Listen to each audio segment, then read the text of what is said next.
we are going to go ahead and rebuild this engine's top end, just because I don't like having it so spewing of oil. So we will get you set up, and then we will go and take care of this and kind of film the process of tearing it apart, getting it separated, getting it taken care of and replaced. So hope you guys enjoy this video. Well, we're going to take the fuel tank off, because in order to get to the head and the cylinder, we need to get access to it first. So just get that nice and loose. Come over this side, turn the fuel off, and then yank the fuel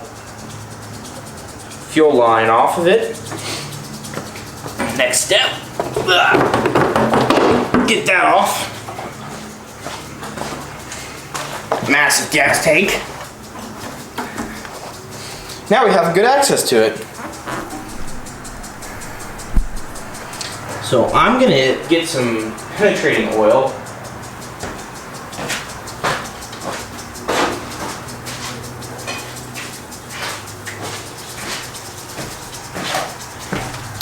And hit some of the parts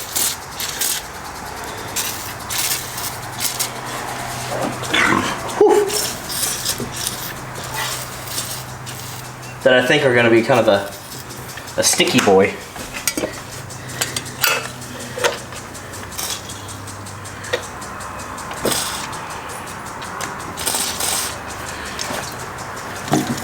Go this side.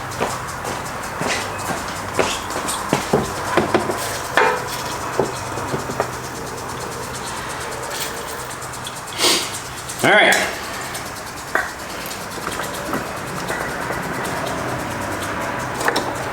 So what are we going to have to remove in order to get this off?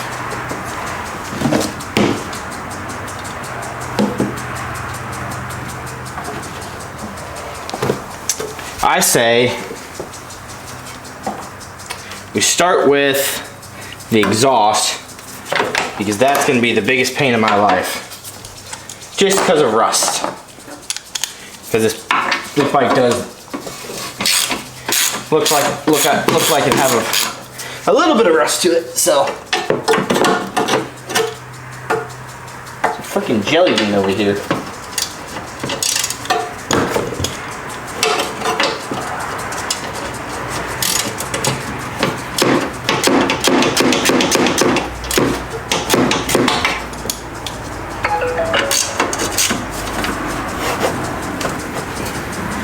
Sorry. My wife just texted me. Whew. Stuck bolt. Okay, so that's loosened. Are these 12s? There's 2 bolts on the head for the exhaust.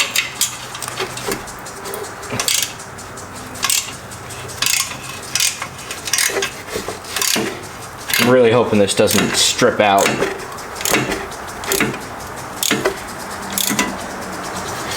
Yeah, it feels like it's gonna.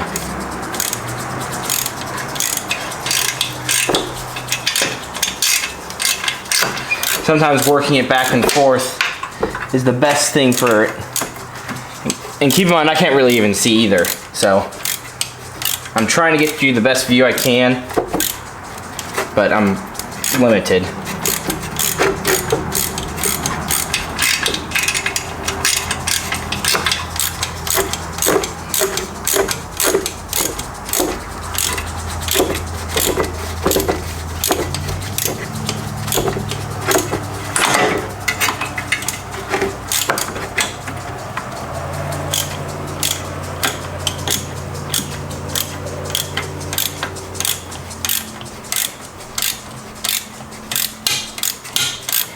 I do have a brand new jug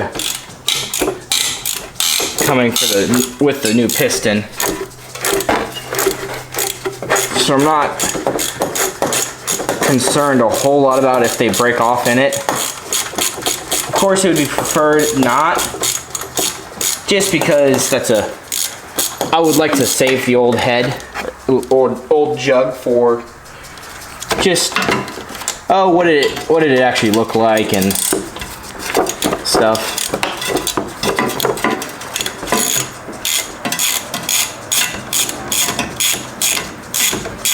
The second one's coming out real easy.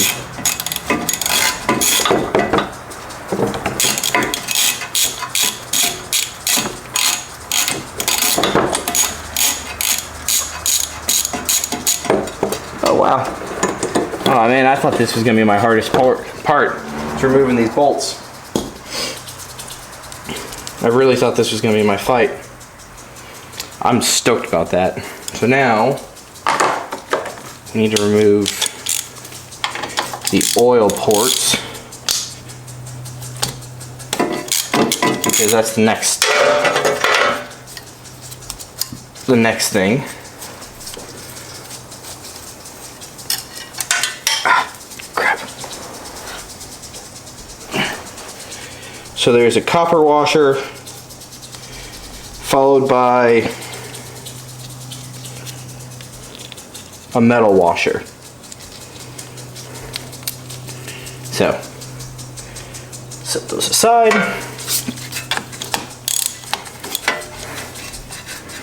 That one wasn't even tight. Has someone been in here before? I mean, I can tell there's RTV on the motor, or on the valve cover. So someone's definitely been in there. So we'll have to see how, or what exactly did they do in there? Did they just adjust the valves? Or did they screw something up and decide, screw it, I don't want to spend any more money on the bike?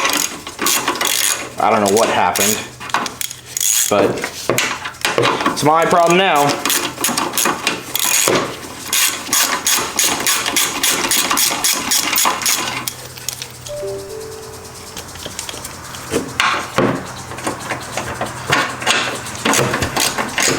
So what I'm trying to do is I'm trying to get the exhaust slid out the back.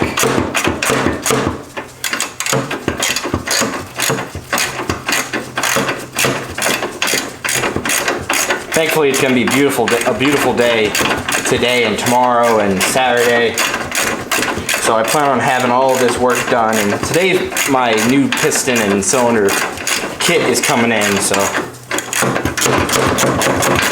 we're going to be able to have parts for it.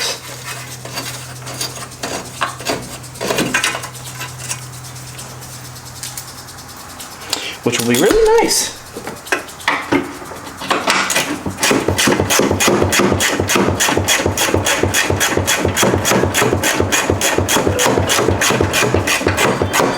Nope, my dog's on the driveway. He doesn't like when I ride the ATV by myself. He wants to run with me.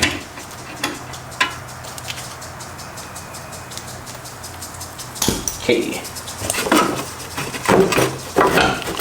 So, now,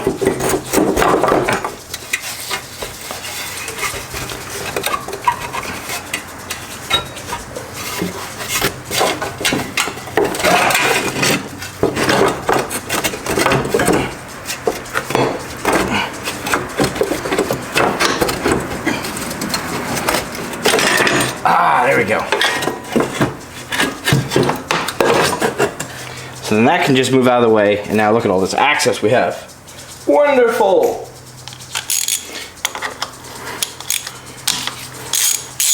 We'll break loose this lower oil reservoir, or oil line. And I'm going to just go ahead and put the bolt back so I don't damage it or lose it. I'm going to take this top one, now that's out of the way, and put it back too. So that way we don't lose that stuff. Next, what do you guys think we should do? I say we pull this mount.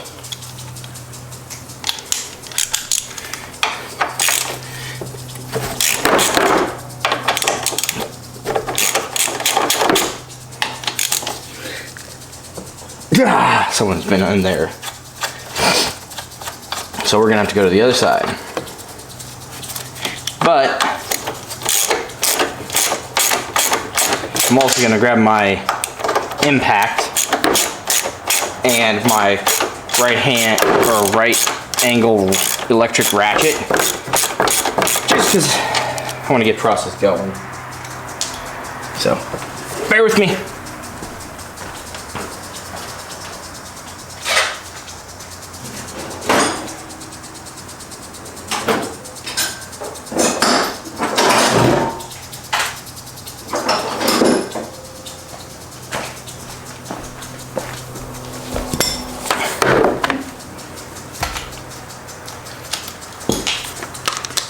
So this guy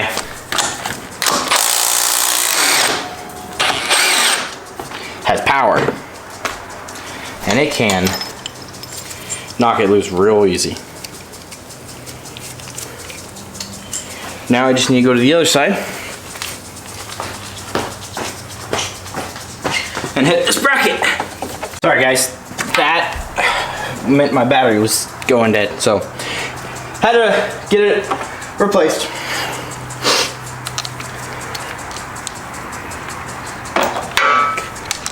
So on this head, oop, that's the wrong direction.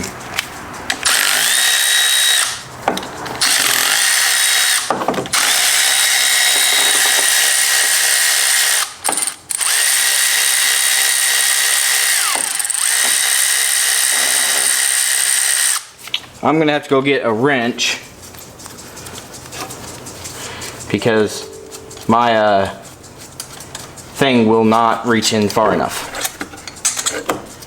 to get to these inside here, unless my ratchet is going to be able to, which no. I can get these,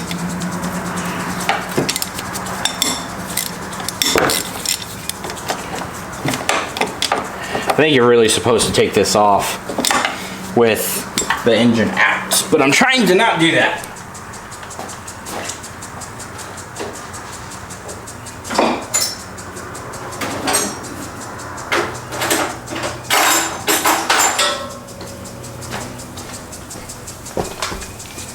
I'm trying not to take the engine out. I think I can do it without it. Just gonna take a little extra.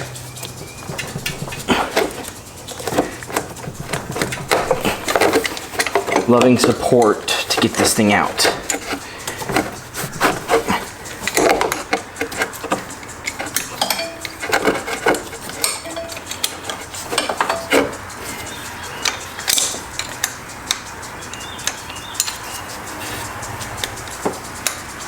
Someone's already been in this.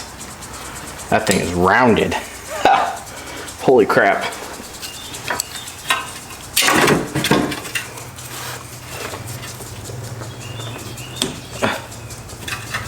Holy crap.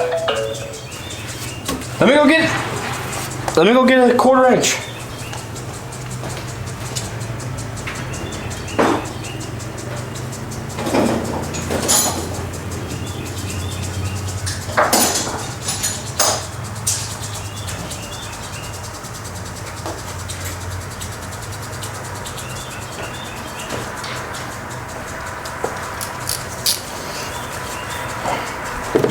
Someone's been in here for sure. Like, I cannot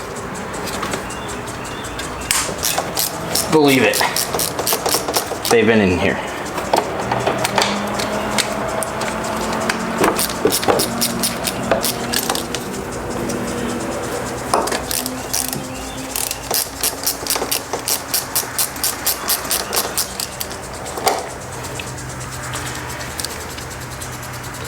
Those bolts are like beyond stripped.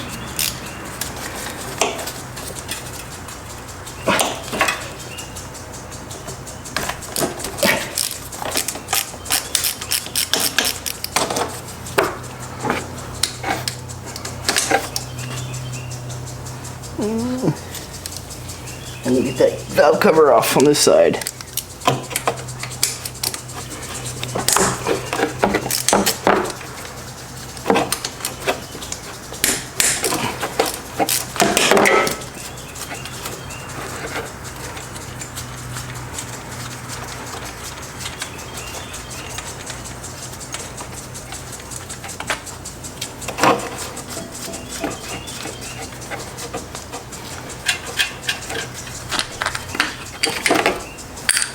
It's at least nice and clean inside there.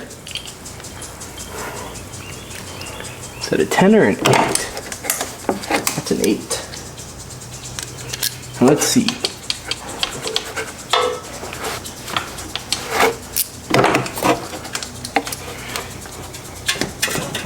Yeah, someone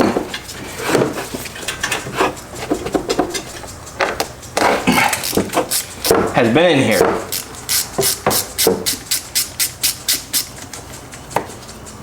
Oh, it looks like our head gasket was leaking actually, too. So that's just lovely. There's a big oil spot on the back of this head gasket, or back of this head. Alright, we're gonna have to jump over to the other side here in a minute. Yeah, look at all that gasket maker. So while we're at it,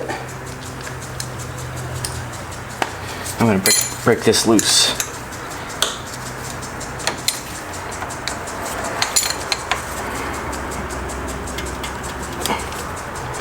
Holy mackerel.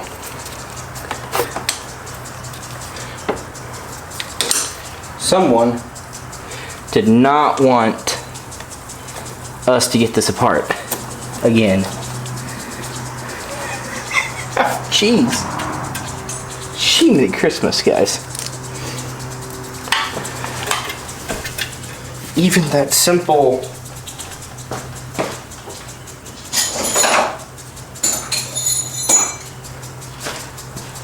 super simple valve adjustment cover or valve cover for the rocker arm, even that is like rounded already.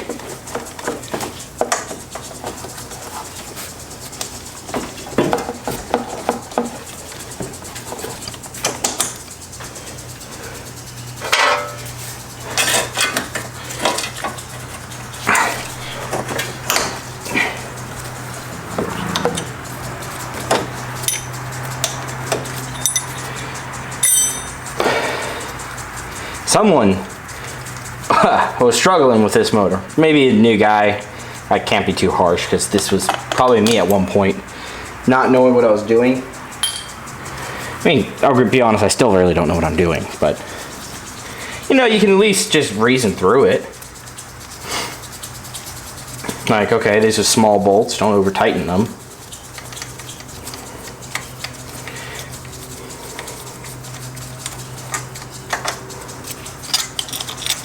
Ooh, those are long.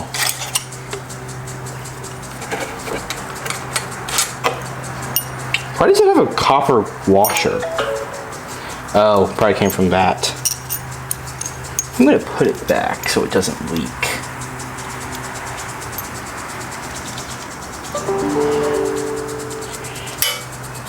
Yeah. Oh. What the heck was that?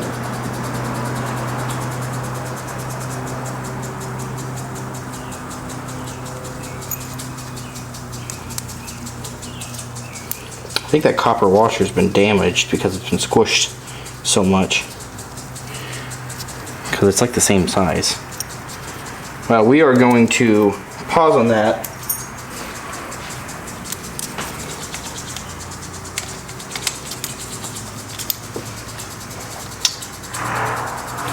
And focus on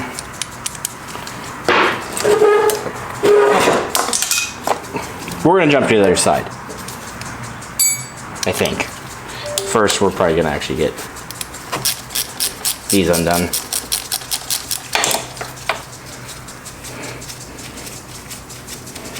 And then we're gonna jump to the other side and get those. And then from there, the head should come off.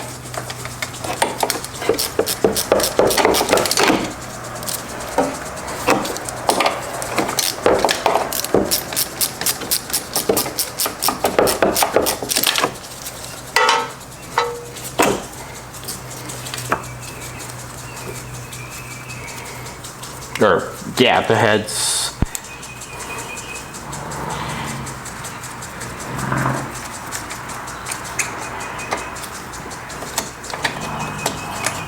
Okay, jump to the other side, guys.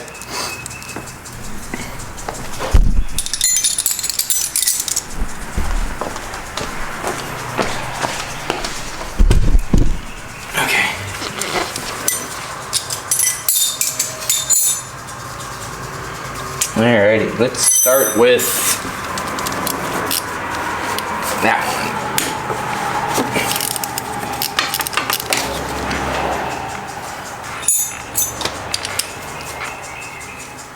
I wonder if I can get access from up here. Oh yeah.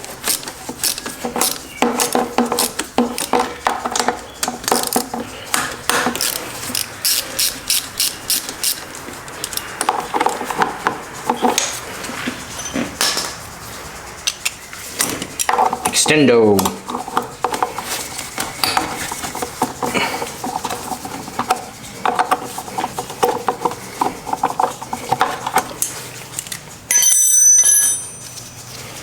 See.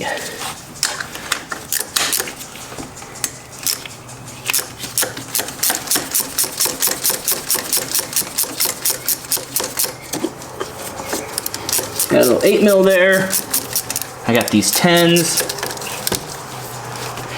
And then that should be the valve cover actually coming off.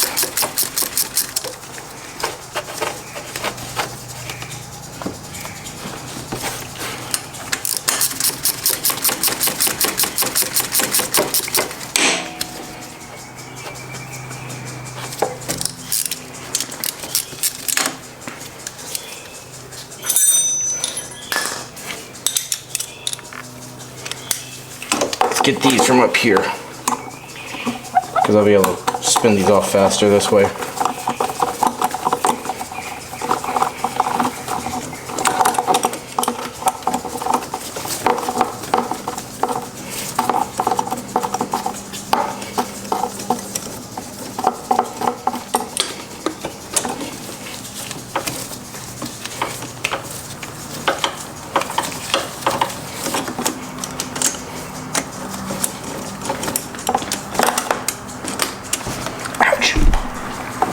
Work my hand on the bars.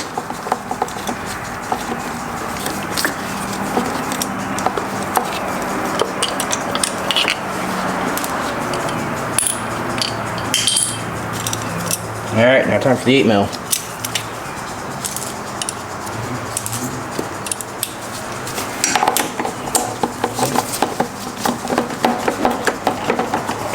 Gotta make sure it's seated on there good.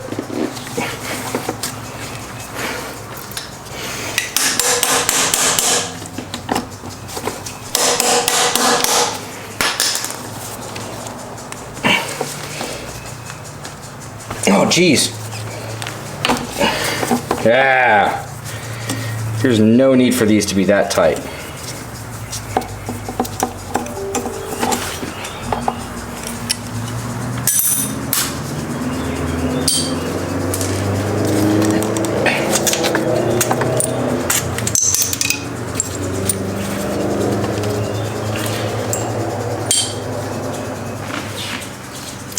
All right, we have 2 bolts that have to be loosened all the way and removed.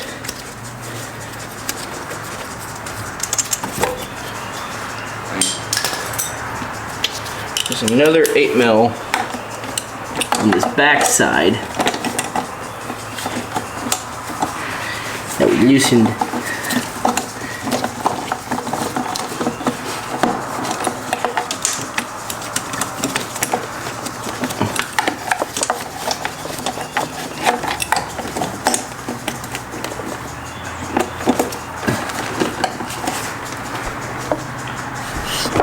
Sorry guys.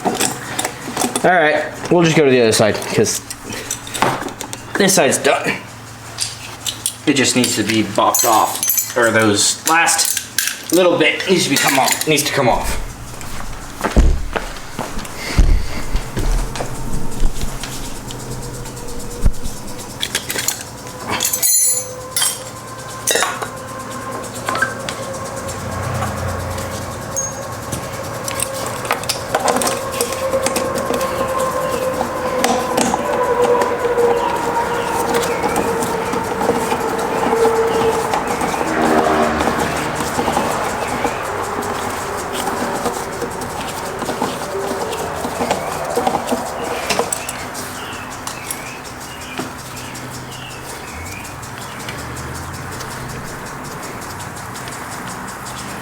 Alrighty. With this bolt, we can take, we're gonna have to actually get a flathead.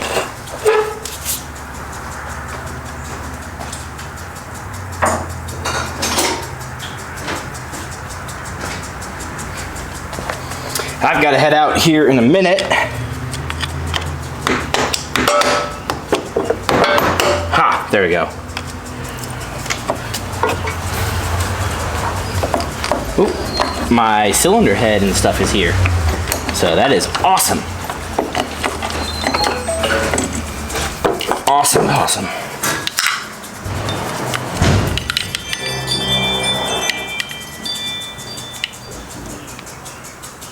Oh my gosh. We're gonna have to take a peek at this.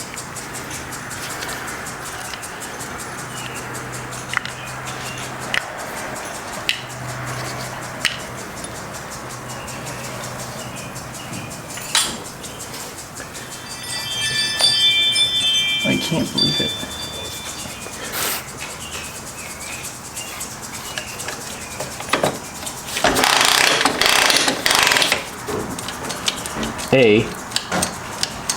That chain is so stinking loose. Oh, he's leaving. So the chain is so stinking loose.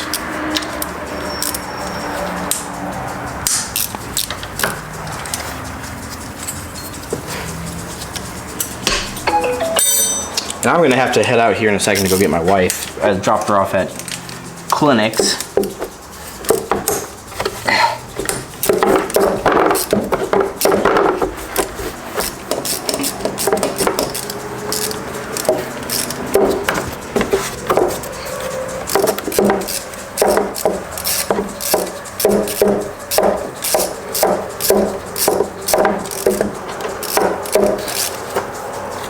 They like gooped the sealant on this engine. Like, I don't think I've seen this much RTV on it or on things in a long time. And this is supposed to be purely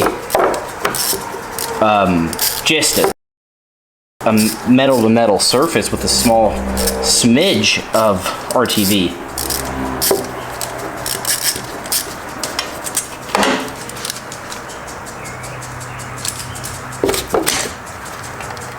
Yeah, there's the adjuster for the chain, and immediately jumped. Shows you how loose it was.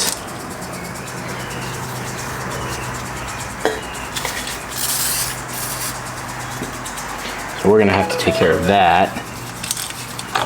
But the bright side is this camshaft doesn't look super worn, which is good. I was kind of concerned about that.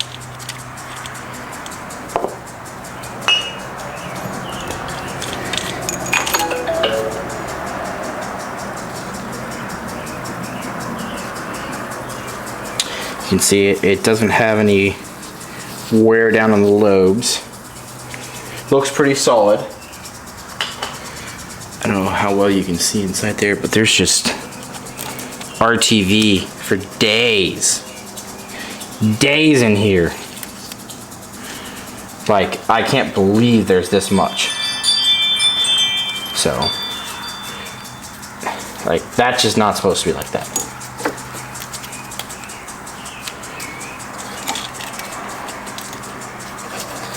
There's even RTV on the frickin' valves.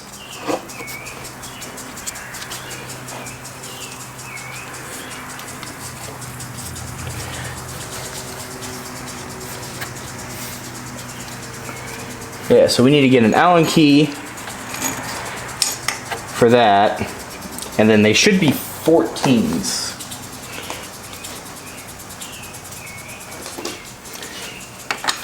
Yep, for the other ones. So let me get an Allen key real quick.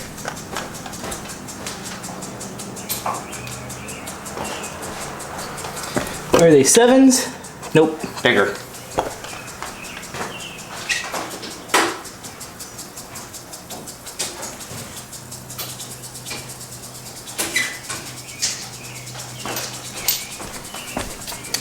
They are not 9s. Are they 8s? Yep, sure enough. All right, so let's take this head off real quick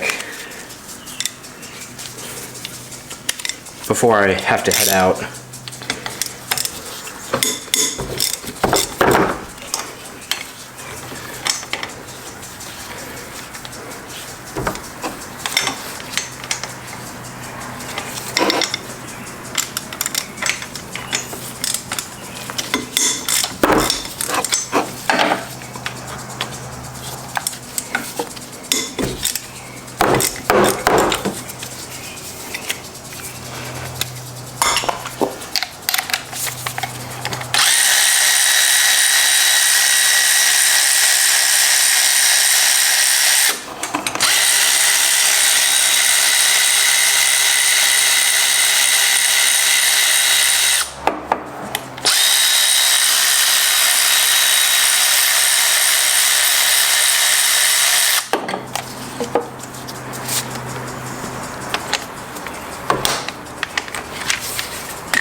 Got to be cautious with these because these are actual nuts, socket head nuts.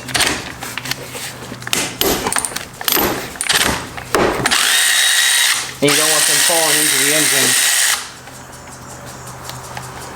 Alright, there's 2 more on the head.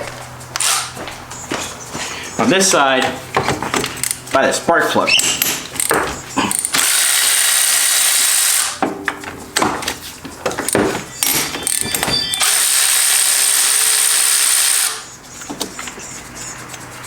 Okay.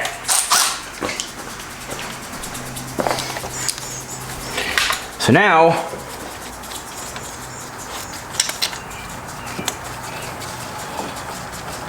last thing I have to do is get this loosened up, which these were already loose. So, heavens forbid that things are put back.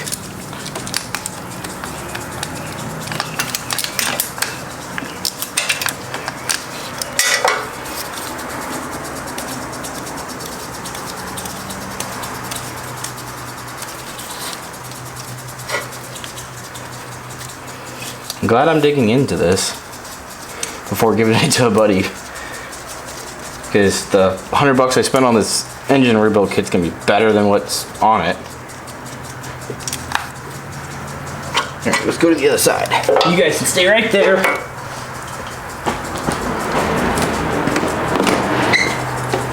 And just stare at me on this side.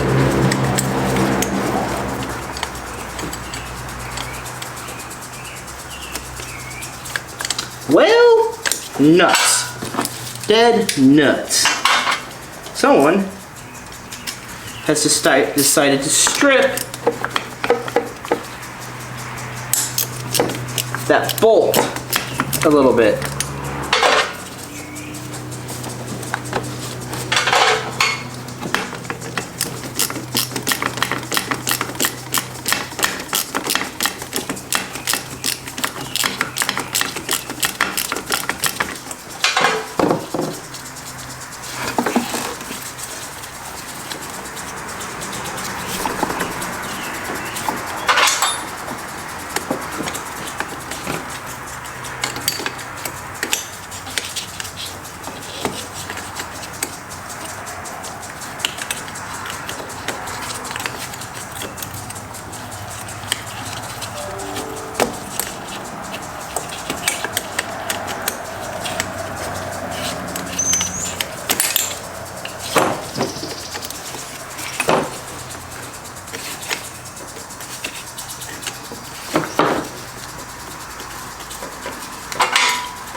Okay. So this head should come off now.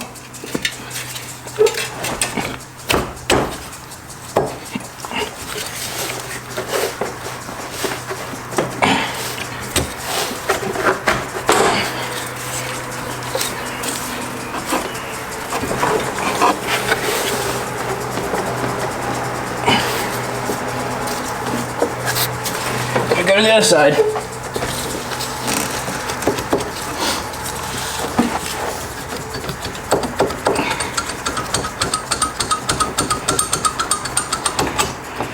Okay.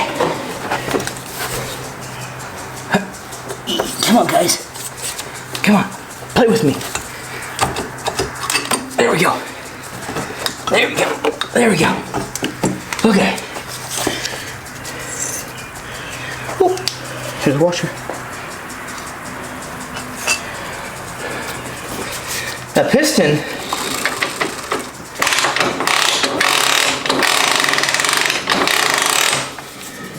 looks okay.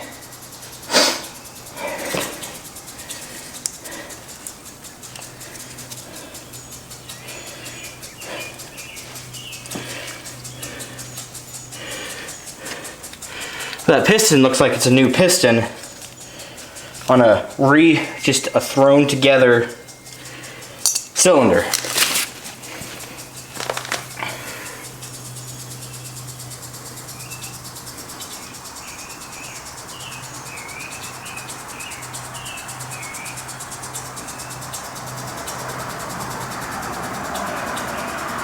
Sorry, distraction. So, next steps for us is we're going to throw the new piston, cylinder, piston rings, the whole shebang at this motor and hope and pray it doesn't still burn oil, because it is burning like a son of a gun, and I'm pretty sure it's because someone just threw a piston in without speccing it to size, which would happen if you just said, I want to put a new piston in it and I want to do it on the cheap, because a piston's like $10 for a Chinesium piston versus $100 for the actual rebuild kit. So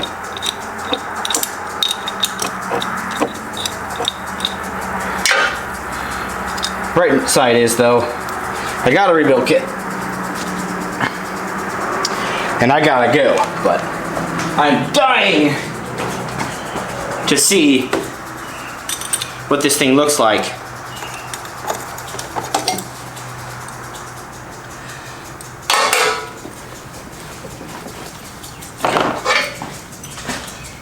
I'm dying to see what this thing looks like underneath with that piston, the current piston in it. So, the wife will have to wait a minute. She will not be happy with me, but it'll be okay. There's only two.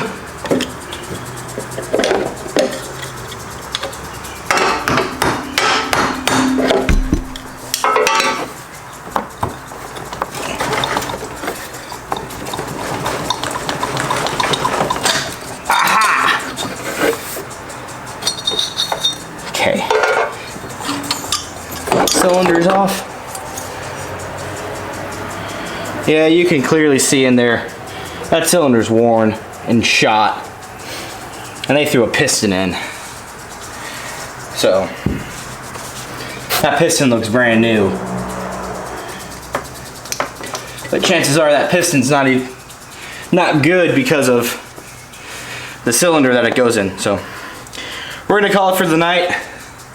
I'll be back tomorrow evening or Friday to work on it again. So, adios for right now. Alrighty. I've got a brand new piston, and I am going to attach it in here. But first off, I'm going to actually get a little razor blade and try to scrape off this gasket material just to make it cleaner.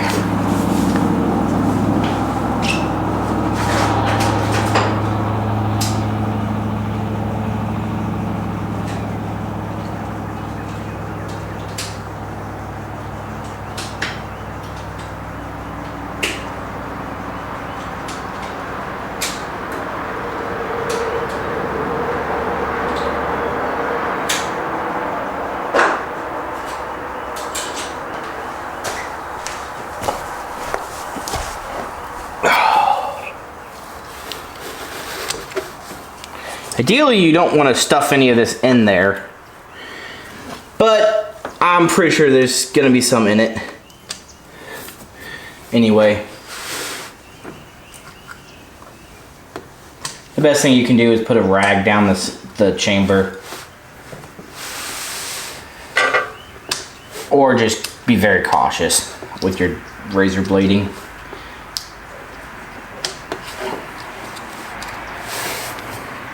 I know I've got some issues with this.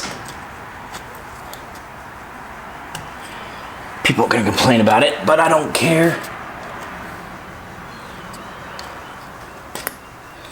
Because most of this stuff is going out anyway. I'm trying to cut it away from the cylinder, essentially.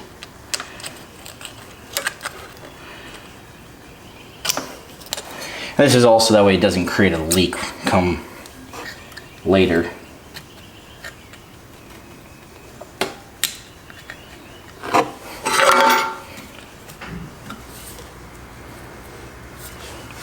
Trying to be gentle.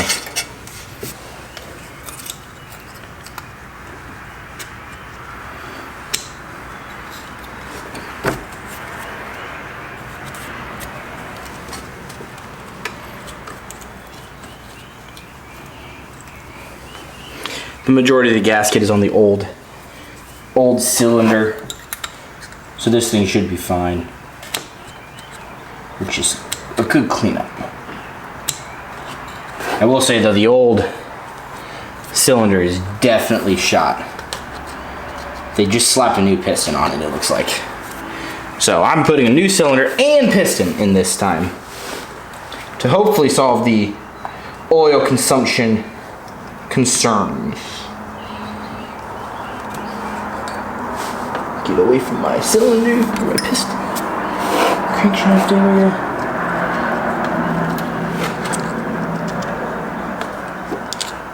And these engines are notorious for being pretty damn bulletproof.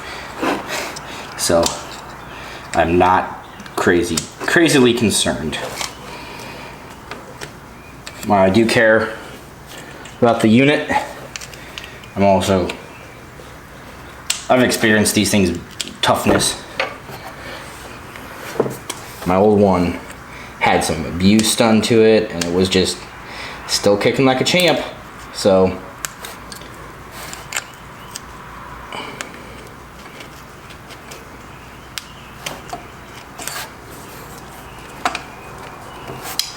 I want this out of the way so I can scrape this off.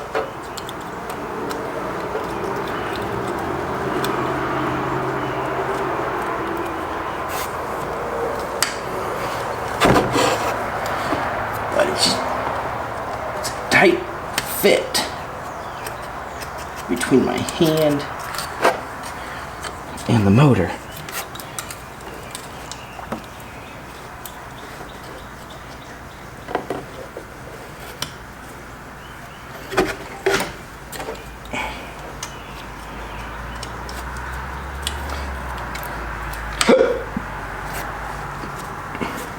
Okay, so now let's get the new piston orientated. We are gonna come twist you right here. So, got the new piston in my hand.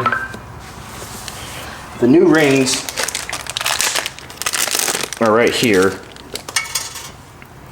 So there should be 2 piston rings, 2 oil control plus the actual oil control. So typically what I've done in the past is I take the oil control and get that actually put in first.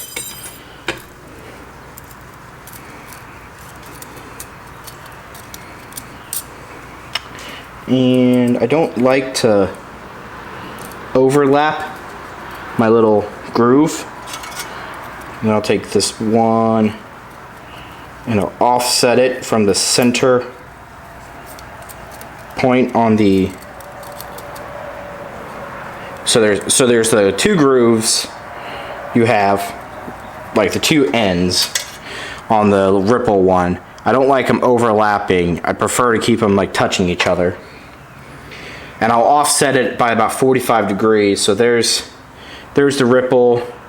There's my first oil control ring. I'm going to take my second one and put it right about there.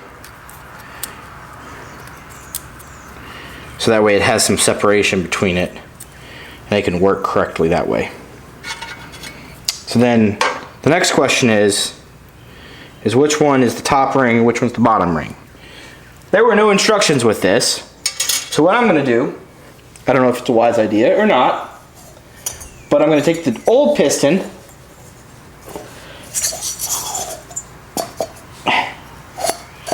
and inspect it, see if I can tell.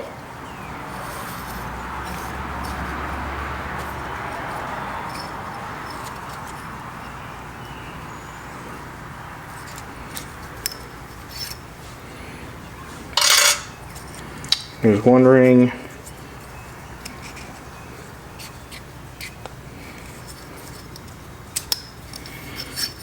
There's two rings. So this is bottom and this was top. So it looks like the thinner one is on the top, the smaller one is, or the thicker one's on the bottom. So bottom one's gonna go on first.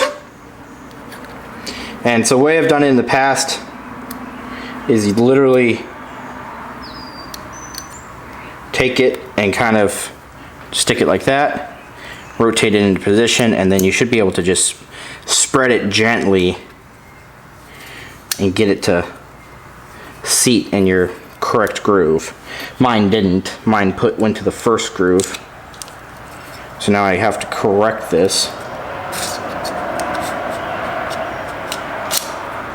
There we go. Second groove. And the top one, you should be able to just go like that. Boom. And then ideally, when you set it up, you see how there's the grooves in the piston rings. So I will always set my piston rings separately. Like, so one here, to make like a Y. Because you have 3 rings technically, and then you make a Y and it creates better compression that way. So top ring I'm going to set to the left corner. Middle ring I'm going to set to the right. And then the third one, since there's 3 different rings technically, I'm going to find the center one where the thing is split. I got to look at this thoroughly because I can't see for squat. There it is. And then set it up right there. So then that's my piston ring set. So now I could go install this on the connecting rod. Since I have the base gasket kind of cleaned up, I need to get one spacer out of this old head, and then we're gonna put this back.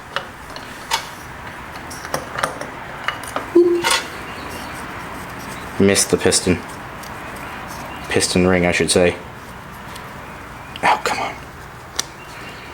Since it's lubed up and greased, it doesn't like to come loose because my hands are just very loose.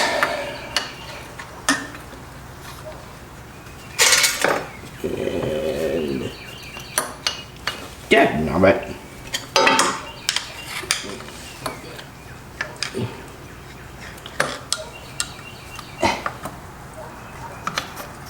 there we go. So now I just need to I'm going to go to the other side of the engine, put on this circlip to lock in that wrist pin.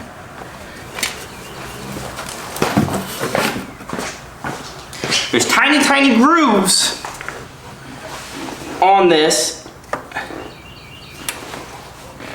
and since this engine,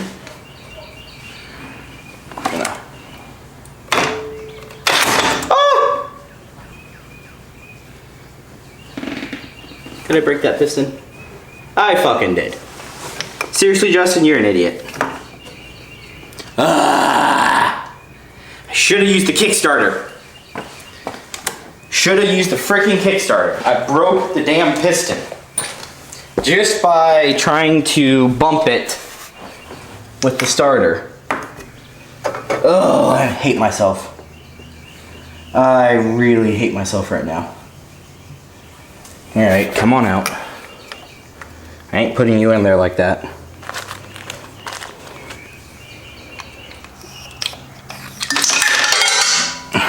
See? See that? That was me. I'm stupid.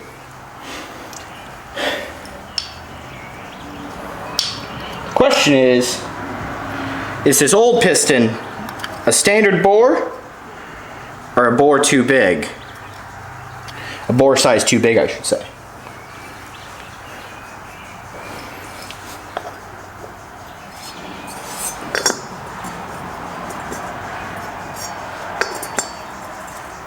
I would say it's a bore size too big. I also have to go find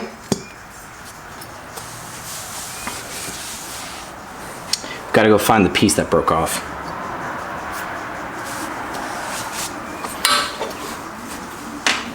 Because I bet you it went into the crank.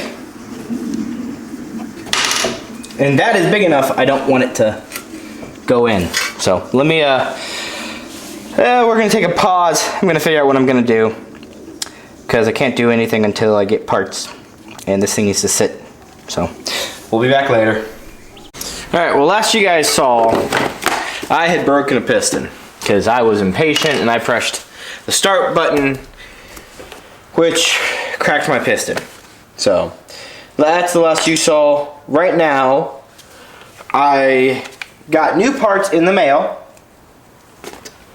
And now I've got to reassemble what I have. But first, I got a new timing chain and tensioner for the bike because I'm pretty sure that is worn out.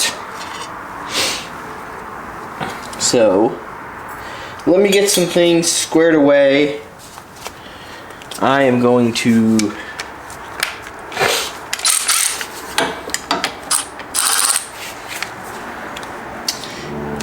take the Kickstarter off because in order to get the timing chain replaced, I've got to pull this whole cover off, which looks like it hasn't been off in a while, but that's okay. We will figure it out and we'll get it taken care of. Let's see, I believe they're 8 mils. They should all be 8mm bolts that hold it on. Let me move this cylinder and piston out of my way so I can get closer to the bike and not be so far away. Okay. Hopefully you guys can see. Let's see, can I aim you? Yeah, how's that, guys? A little better right there.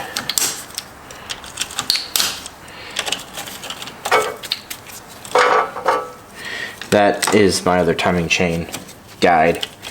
Ooh, that's probably cross-threaded.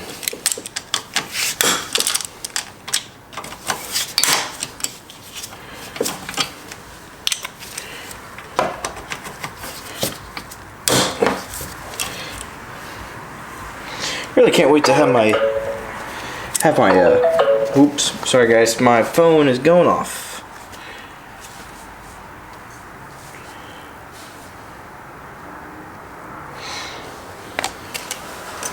Buddy's asking if I can 3D print him something. Where's my 1/4" ratchet? I had one. Where'd it go? Do you guys see it? Am I blind?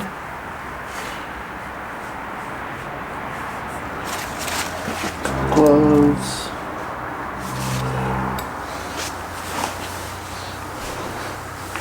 Huh. I don't know where my 1/4" ratchet went. Oh well, we'll figure this out.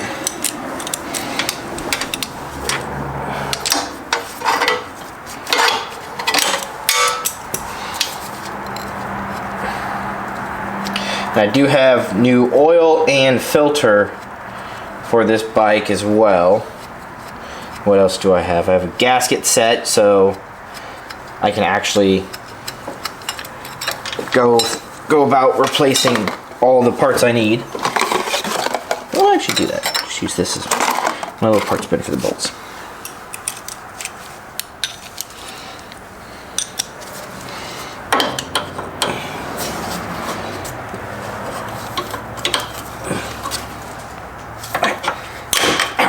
Damn it, I ripped my glove.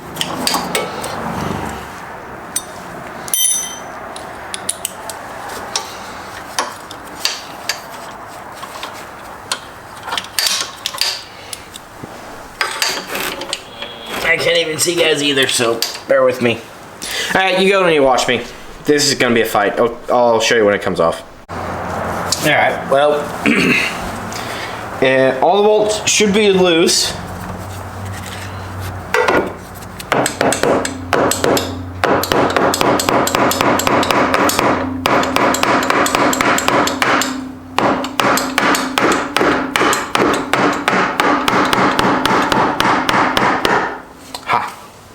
So a little bit of persuasion with a mallet. And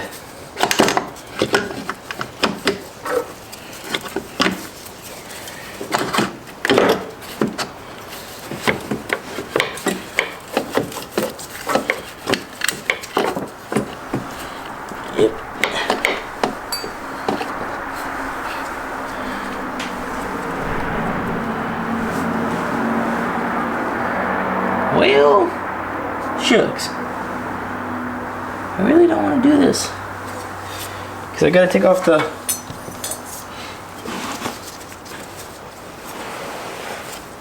I think I've got to take off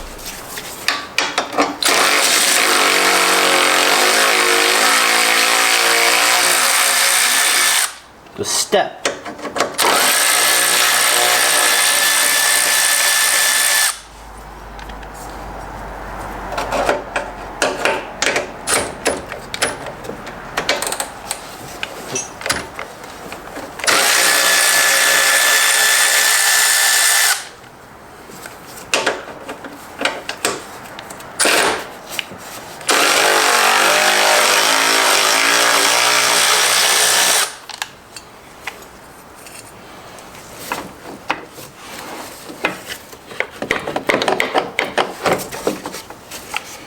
And now I gotta get this other thing off.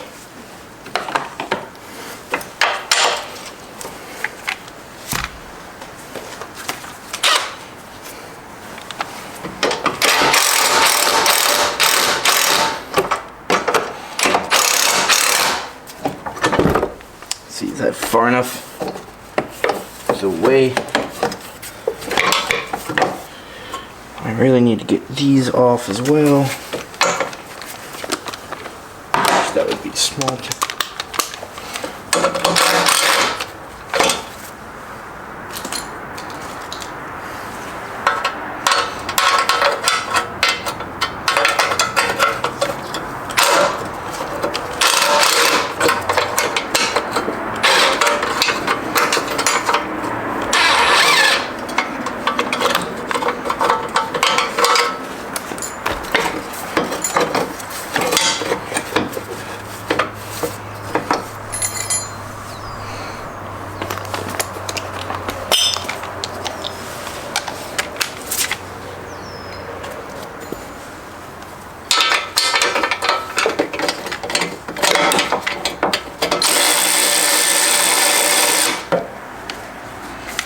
I need to get a wrench.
Kickstarter mechanism is falling out.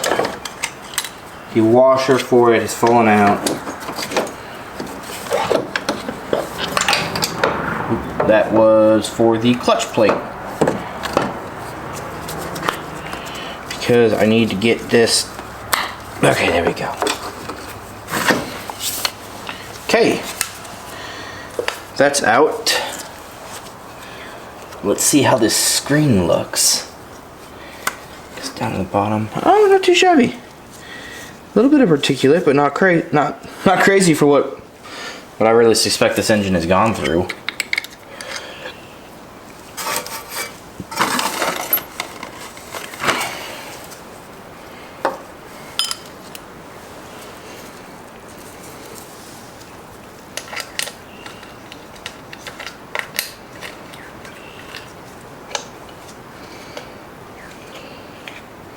Glad I have a new gasket because this has been a minute since this one has been replaced.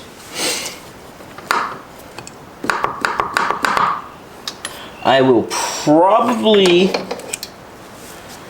Ooh. There's a washer back there that almost went into the gear assembly itself. And that would have been bad.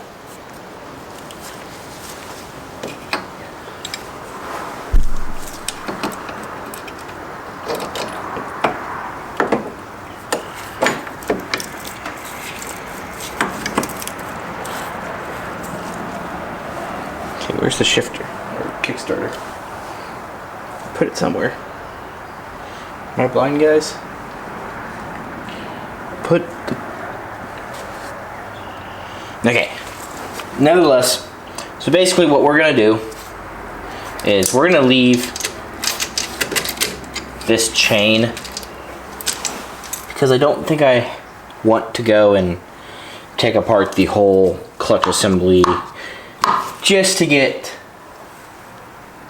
that chain apart. Because I mean the chain doesn't look in too horrible condition.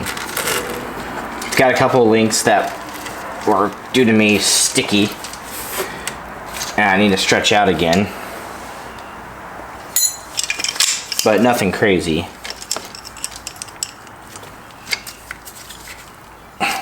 Oh, maybe actually I might have to.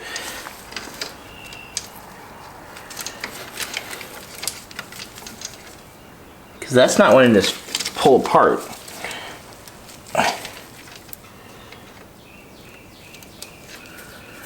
Oh, that's why it's bound up in there. Is that the only one?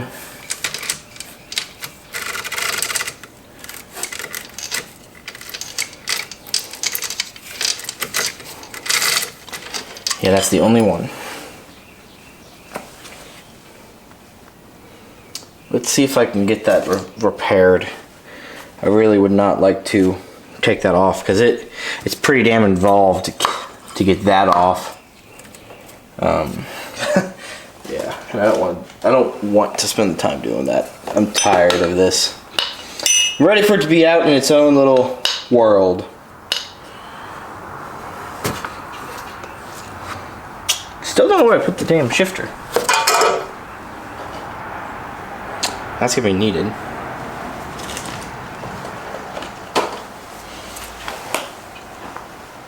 You guys see it? Do you see where I put it?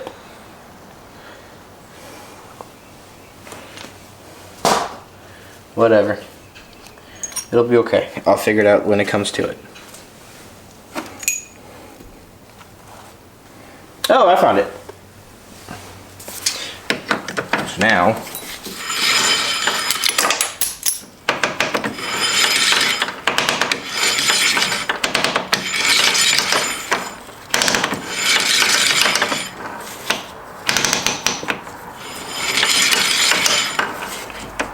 so that spring has to get wound before it gets put into gear.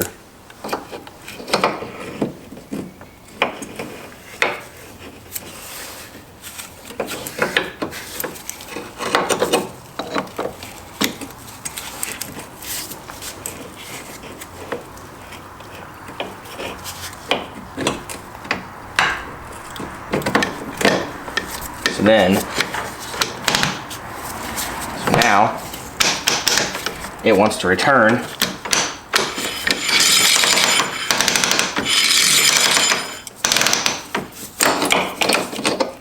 Huh.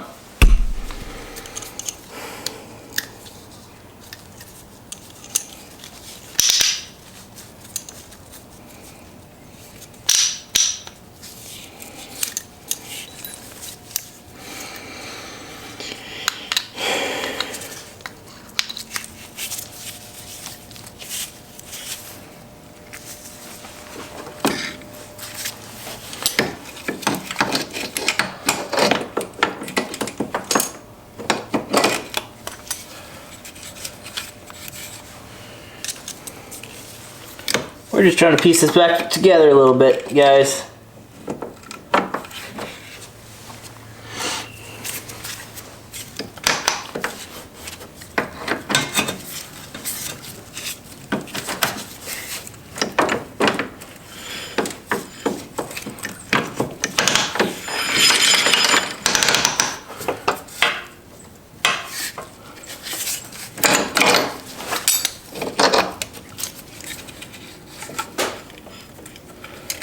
Trying not to drop this metal washer into the shifter.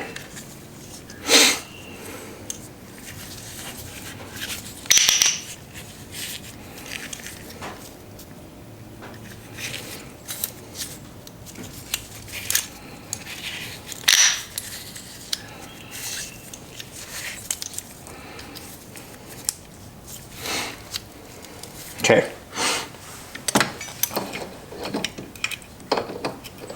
There's a way to do this. Just do not know the way.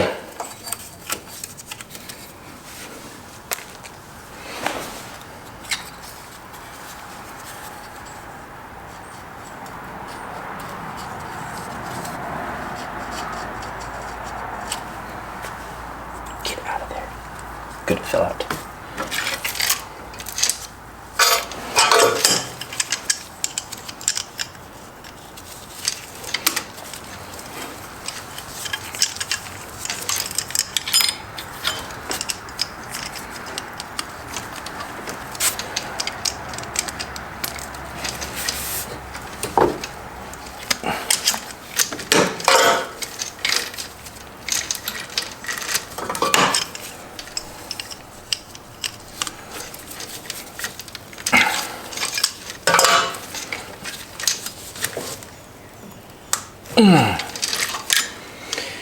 I'm gonna have to figure that out.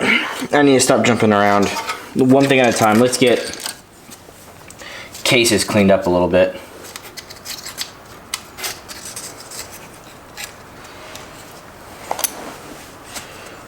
From all the gasket material that I have. That needs to get removed.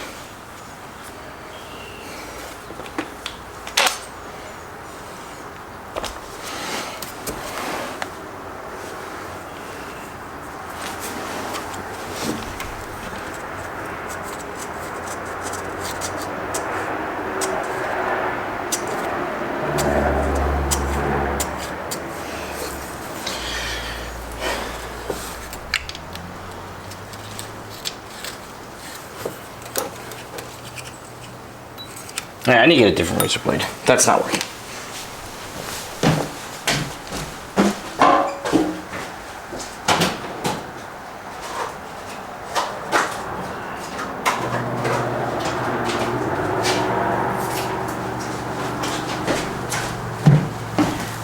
These are typically what I use for clearing gasket material. Just a standard box razor blade.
And they really do not give you a lot of room on the base.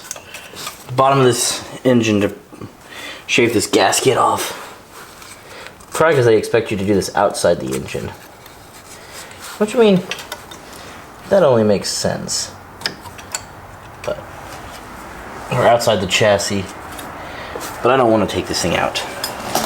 So we're doing it in here.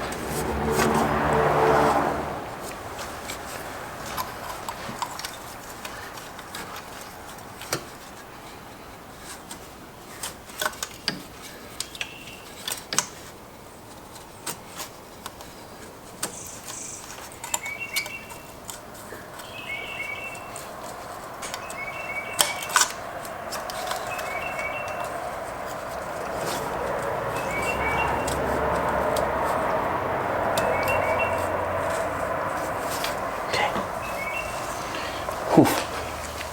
Hurts the hands.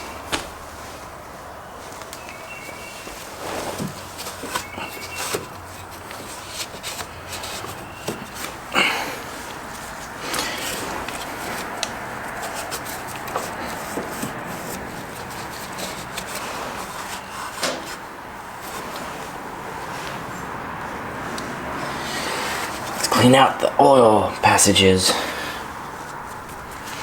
Any bits of metal shavings from the age of this motor.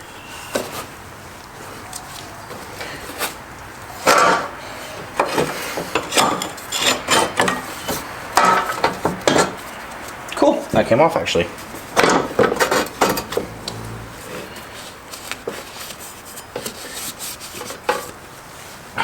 Now I just need to find my brake clean at some point.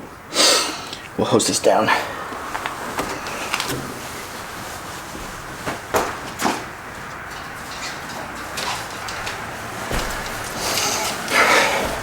I'm trying not to get on the clutch plates.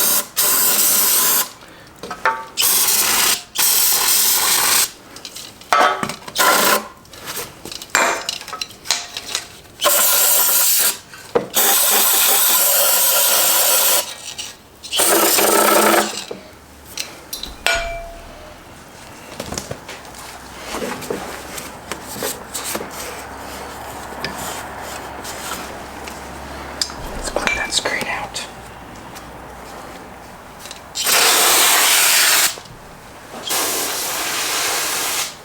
Alright, that's empty.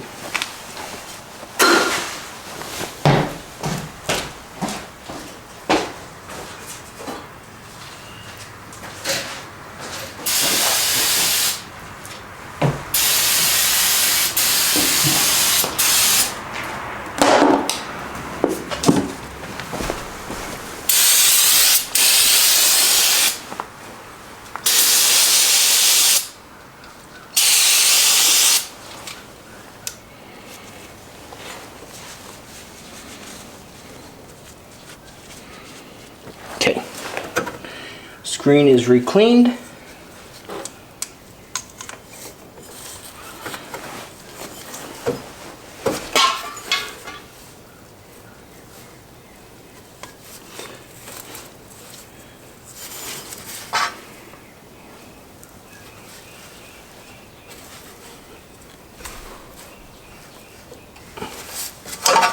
Nah, something's not right.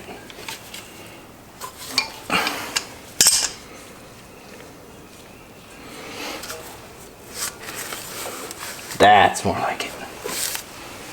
Remember guys, stop if you're unsure. That's what my job always tells us to do. Whenever you're unsure about something, just stop, pause, take a second, reassess it, look at it. And that's what, it is a great thing to do, don't get me wrong. Let's find a flathead real quick.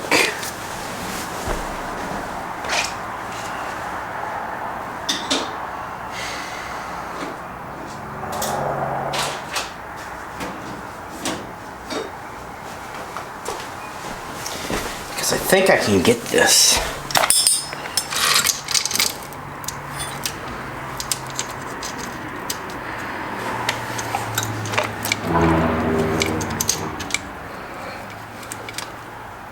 I know I can't get it all the way off because I have to pull this nut off, which that really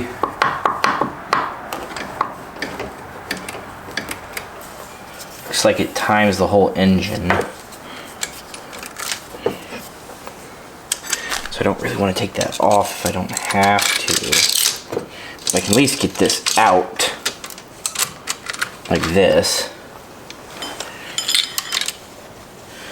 Do this right.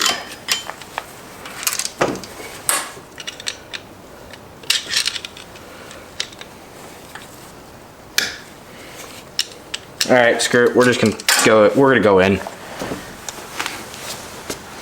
right, give me a minute. I gotta move this mower out of the way.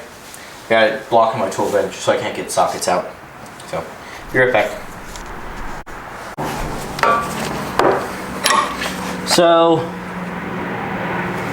basically it looks like there should be something locking that in place, but there isn't. Ooh.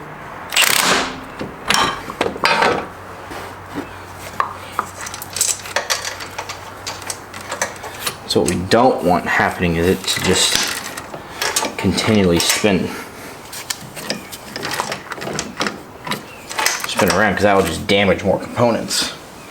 So let's take a rag, shove it back here.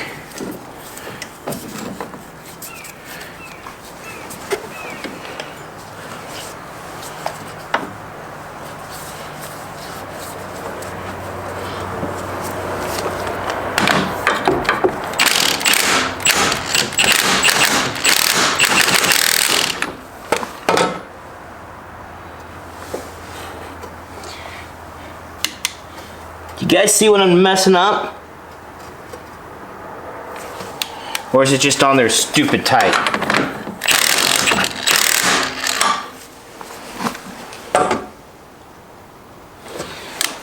Okay, I don't like that.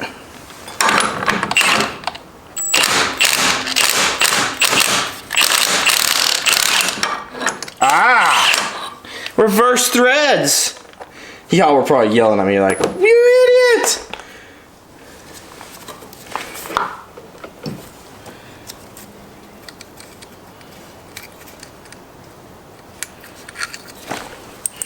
Washer and nut.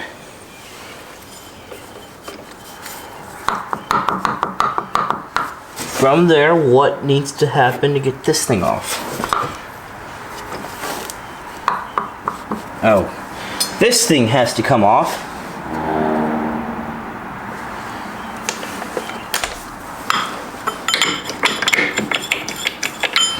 Which this one might be reverse threads as well, but I'm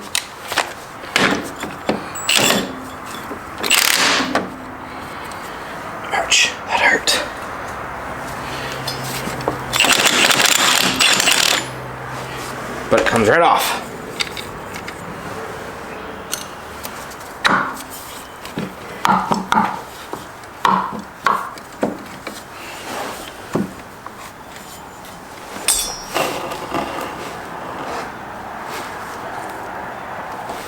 What am I doing wrong, guys? Oil pump, does that have to come off first?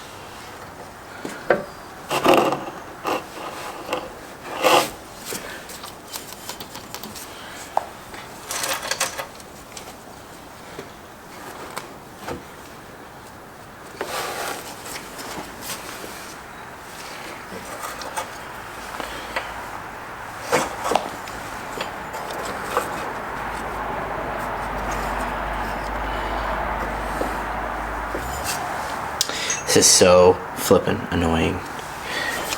It looks like oil pump has to come.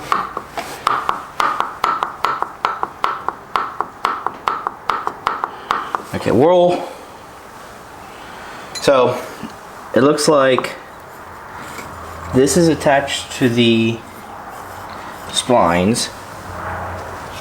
If I pop these E-clips off, I wonder what will happen.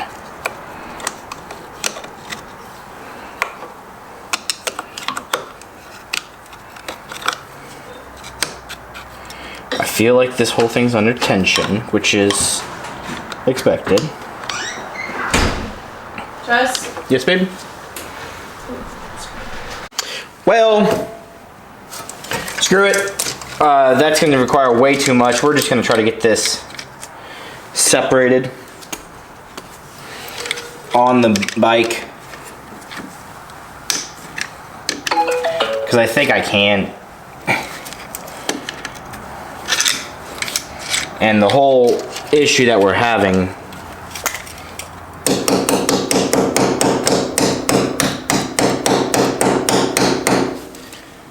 fudge. No, those teeth are fine. They're not doing anything. And I think the whole issue is the chain has jumped and gone underneath its counterpart. So as soon as I get it out from underneath it, it will be free. But getting it there... Oh, my dog is barking at me. Why is he barking at me? Hold on. Why is it doing this?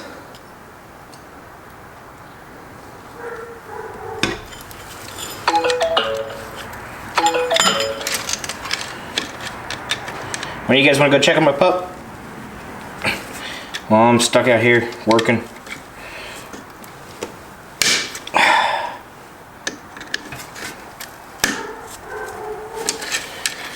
That is so freaking annoying. I've had this happen before on my chains, but never to this level. Normally it's just, oh, it's stuck and you can sort of pull it loose. Ouch.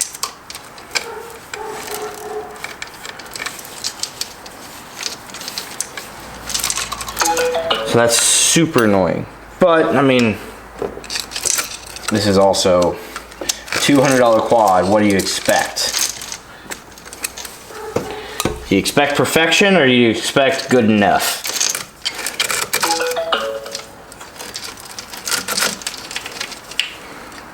Where's the mallet?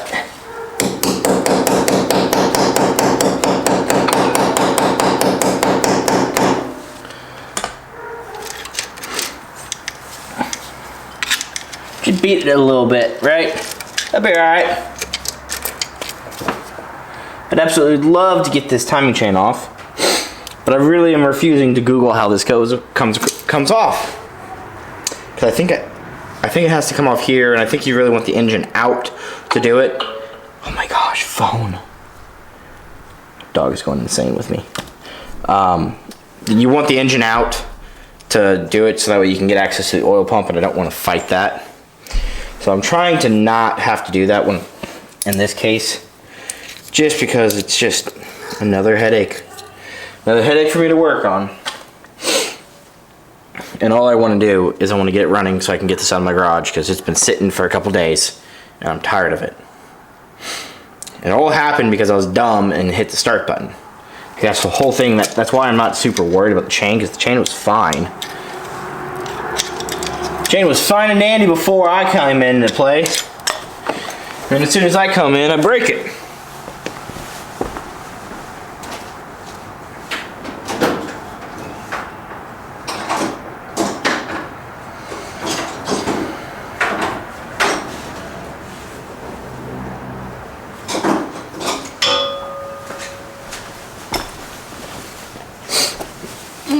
Oh, my knees.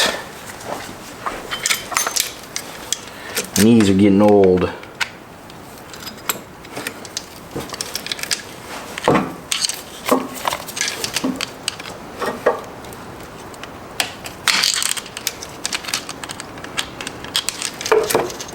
I do have a new chain, so if I have to, I will take this apart, but I'm trying my best not to have to take it back apart.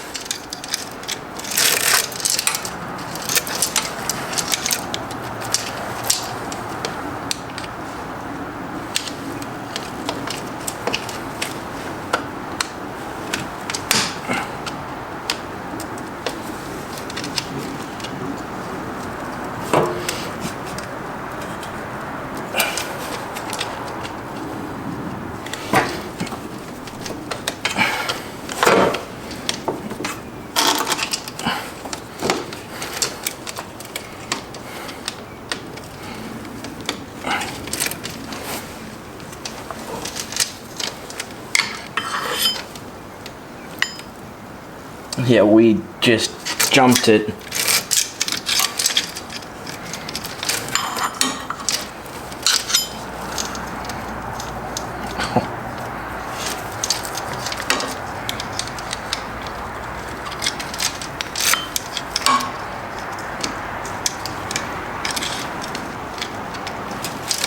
I'm being mindful of what I'm placing this on.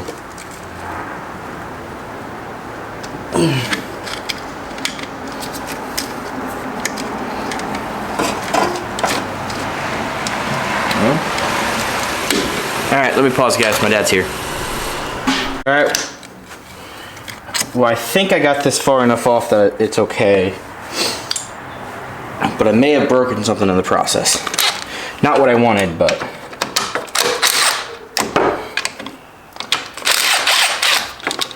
Okay. I got that clutch pulley off, but I may have broken the clutch plates. Or the clutch pack. But I don't think it's going to matter. We're just going to go ahead and dig into the rest of it.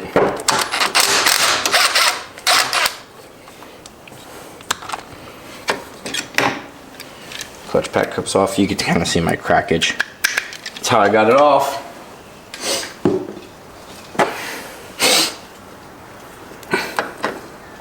Gotta get that oil pump all the way off.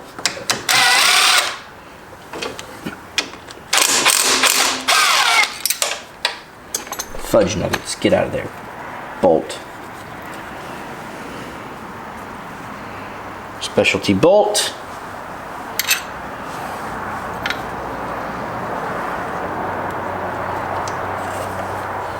Let's see, there's another 10 mil. Oh, hey, do that.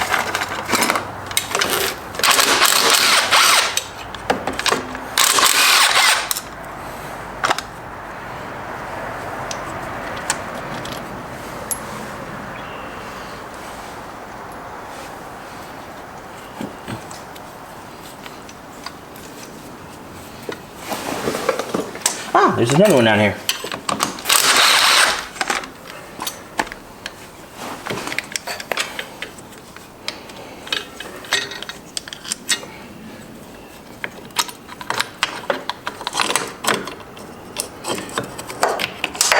Gentle on this thing.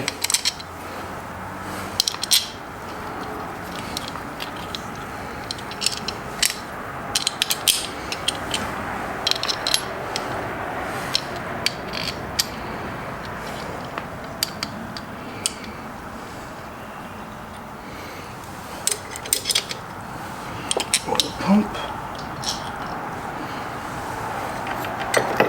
So now I can get that out of the way. And voila, my chain comes off. It wasn't too bad. It's only 10 times harder than it needed to be, because I didn't need to replace this piston with a secondary new piston after I broke my first piston.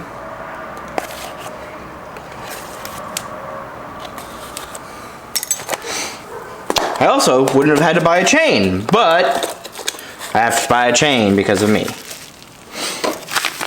And we got a new chain, as well as a new mechanical timing system. Yeah. Old chain goes away, new chain goes in.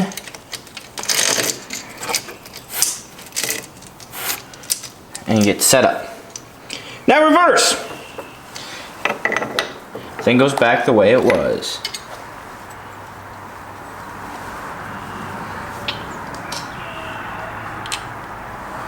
Oil pump.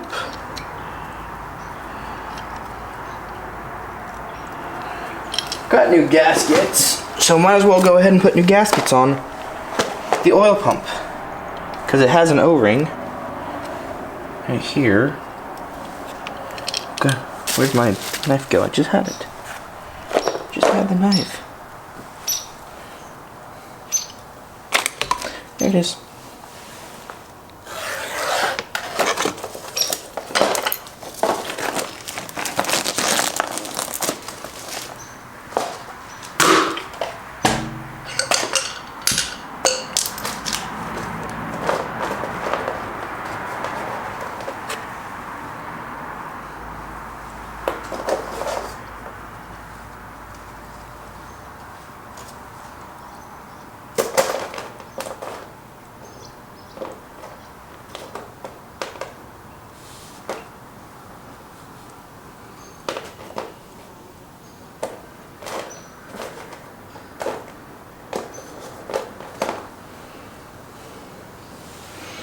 Closest I have, it's a little bit thicker, it looks like. But the thing that matters is, does it seat right? Yeah, it does. So that's good. So now, I put my oil pump back in.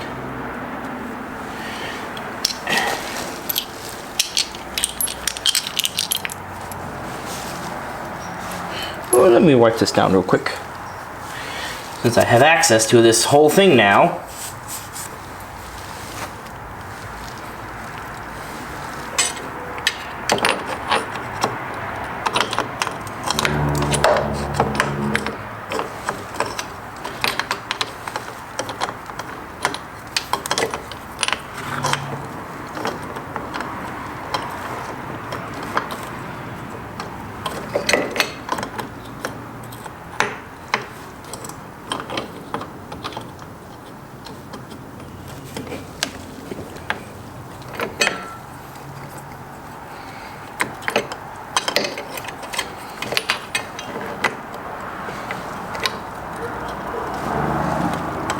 Okie dokie.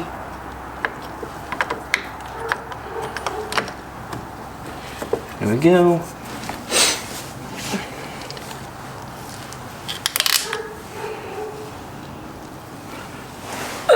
Down here in the bottom.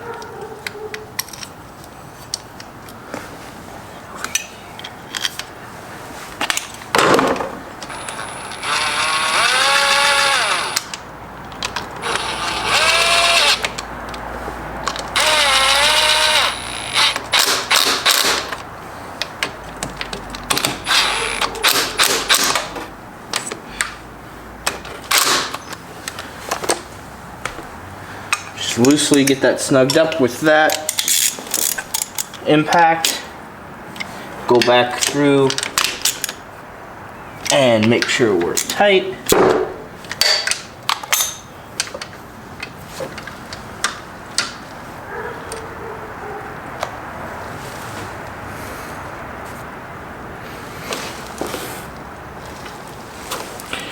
There's an O-ring up here.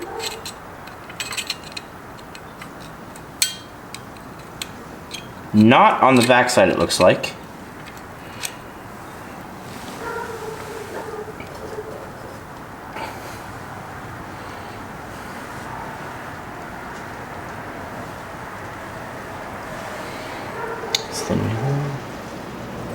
That looks a little bit big.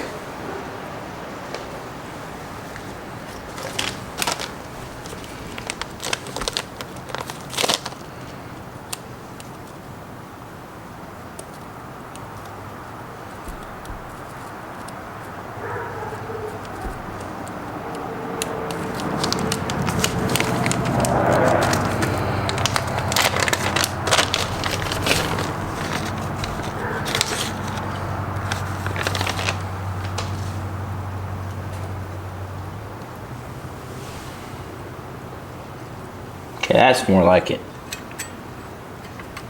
Nice tight fit.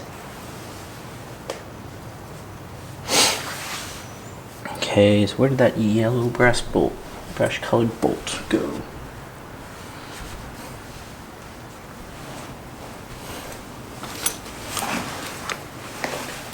Huh, where did this washer come from? Right there.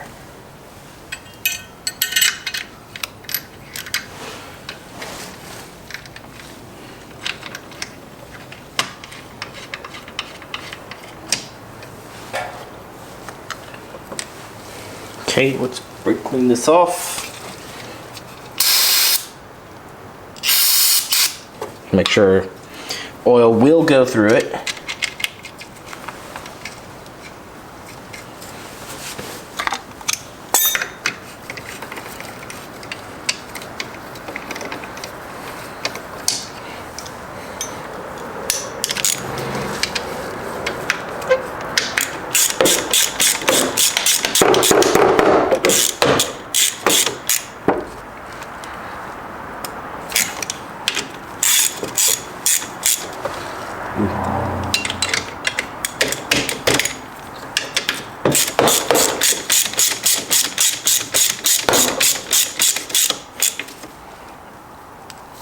Okay, That's my shifter. Oiler's on.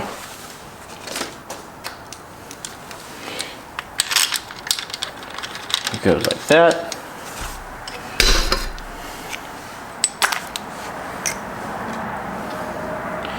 He needs to go on, but I pray I didn't fuck up that bad. But we'll see. We'll see how this goes. Come down to life.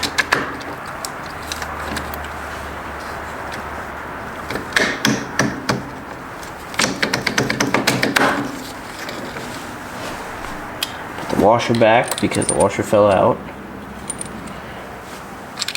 The little cover goes on.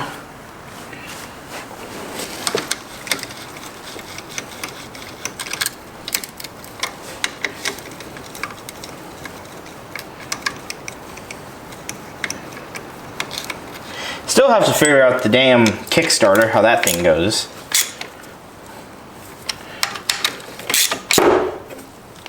Because right now, the Kickstarter isn't going to work. At least returning back to normal position. Now this guy gets put on.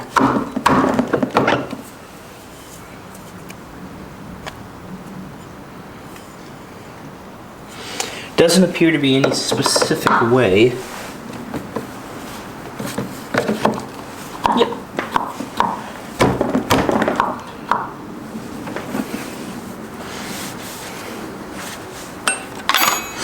Might give it a couple good love taps in here.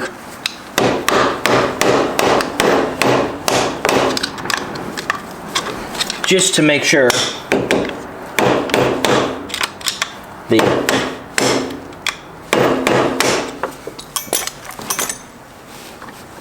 the clutch is seated rather than relying on the bolt.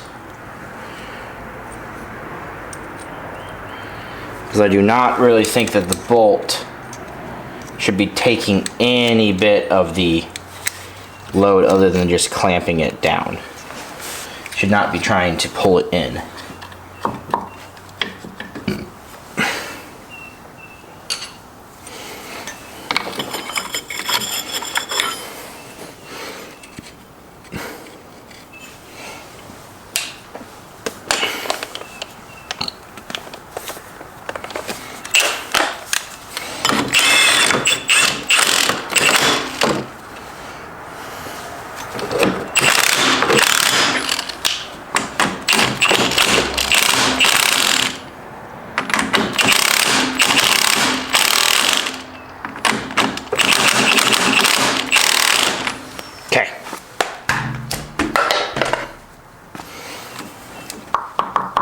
Seems like good in play.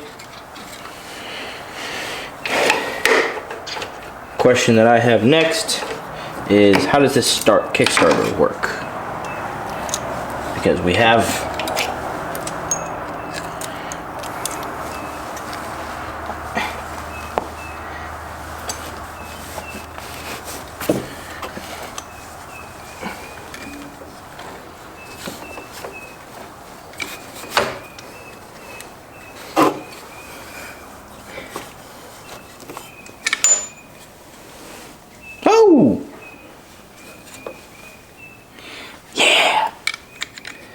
that's what broke.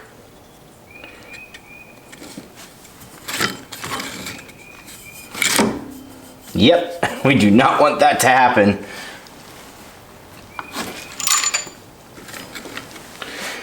Fudge nuggets. Well, I'll put it back together. I'll order a new part. Call it good. That's a bummer. That's the clutch basket clamping mechanism that's broken. But on the bright side is, I don't think I'll have to remove the plate again to get this out. I think I can do that with this in the like all together. More RTV. Story of my life here. So, I don't know. Yeah, so that's how I figured it out just now.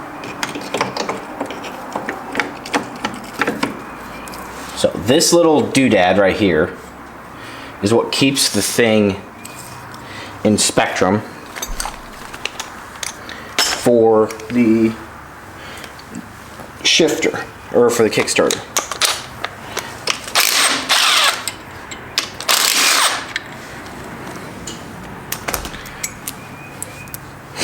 What I'm gonna have to do, wherever I put the Kickstarter again, I lost it, there it is.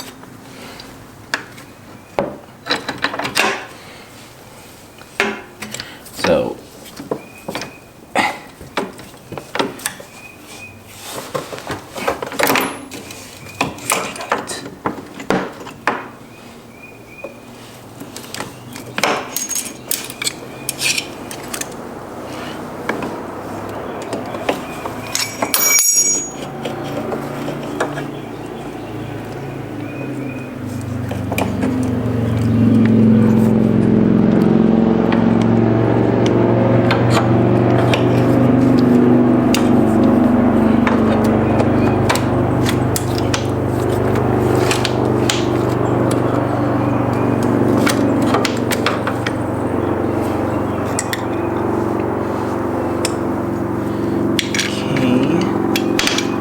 fudge nuggets.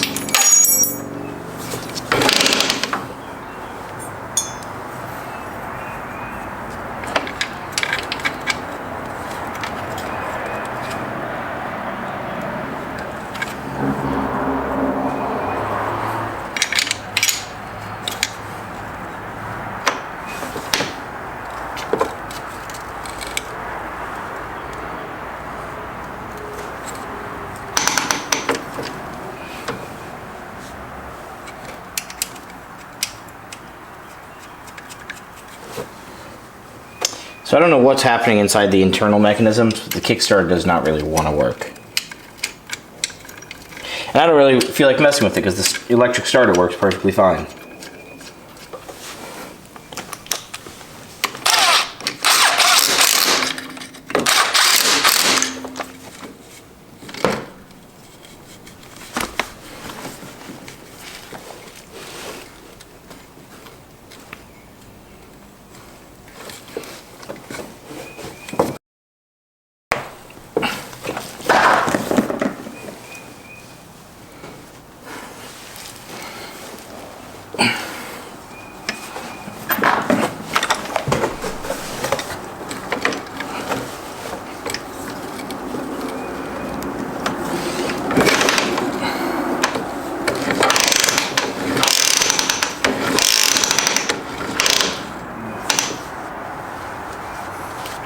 I think I put this in backwards.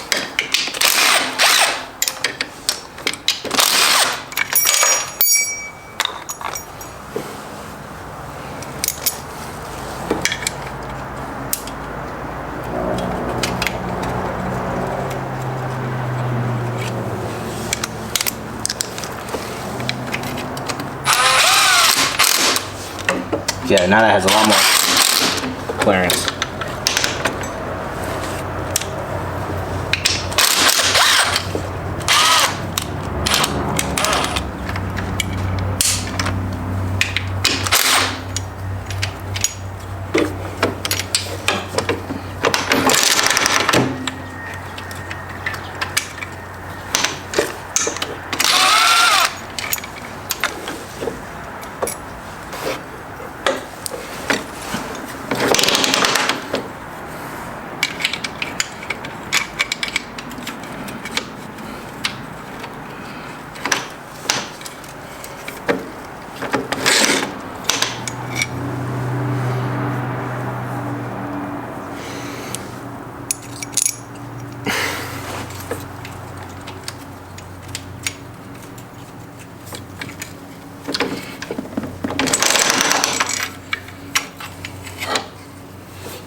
So I don't know why Kickstarter is not engaging.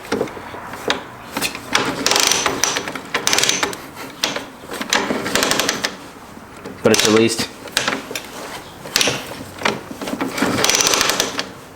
at least returning back to normal position.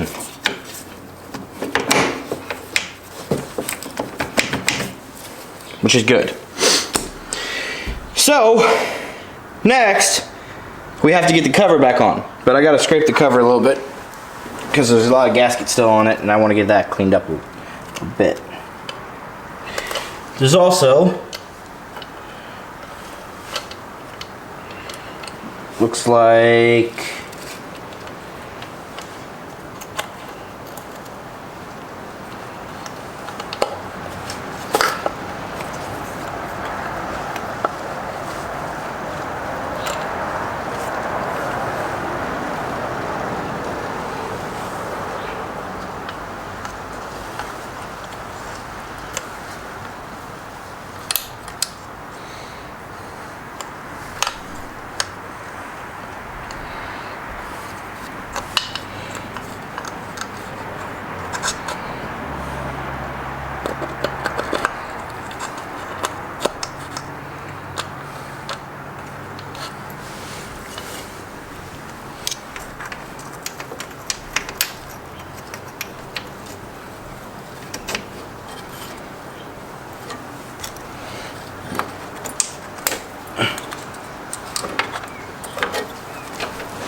shifter.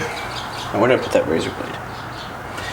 Yeah, when you're a mess, you lose stuff. So, it's just how it is.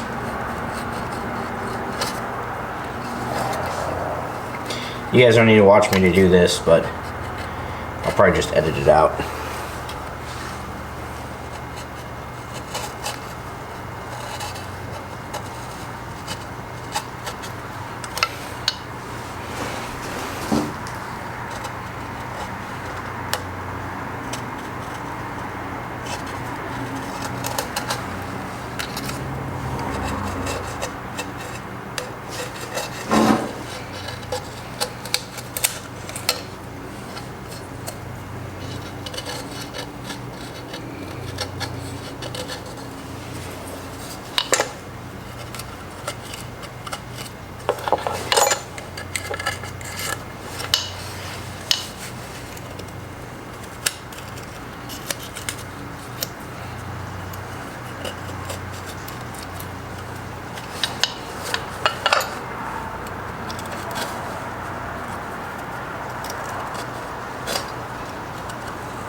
Okay.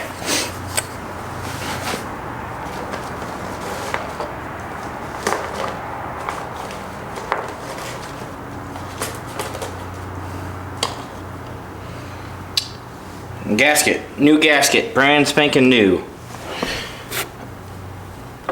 There are no dowels on the crank side or the engine. Well, there's one. The other one's on the case side, so that's great. So let's get this one here set right. Just verify we are a good gasket. Yeah, it looks good. Okay. It's not kind of a balancing act because you got to get all things lined up while you reattach it. So there's a little shifter here, and because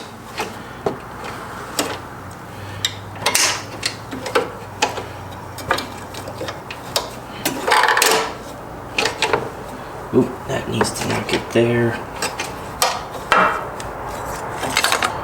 We can now move that out of the way.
Oh no.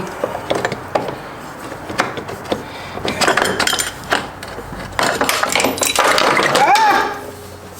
Okay, like I said, it's a cluster to get this all squared away. Same time. Oh, don't rip the gasket, don't rip the gasket. Okay. Put her back. Him back. Grab him, put him back. Okay, where's the shifter? Here's the shifter.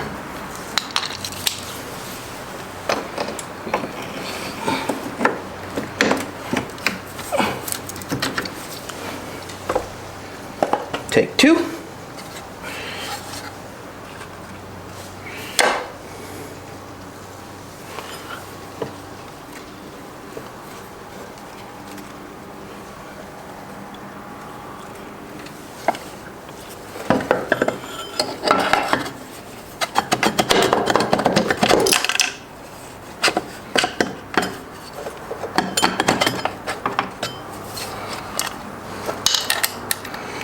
Yeah, this is where it is an absolute nightmare to get this stuff all lined up.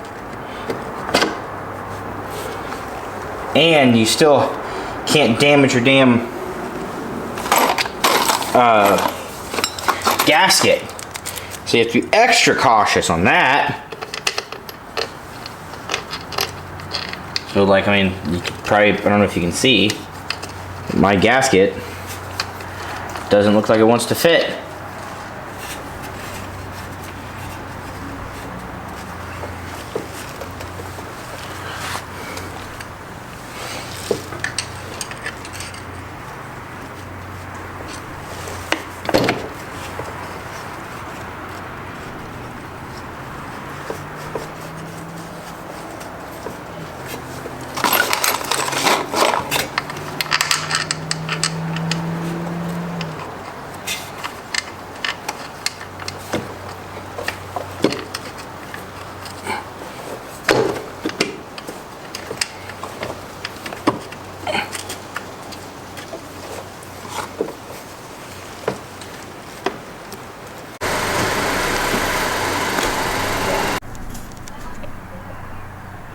Alrighty, we got that cover put on.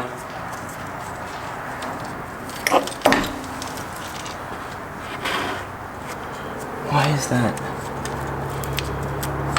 Okay.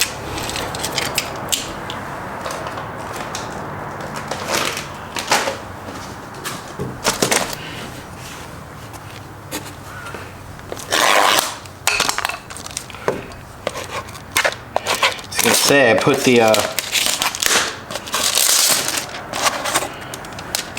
base gasket on, but that base gasket isn't the right one. So, I've got to take it back off.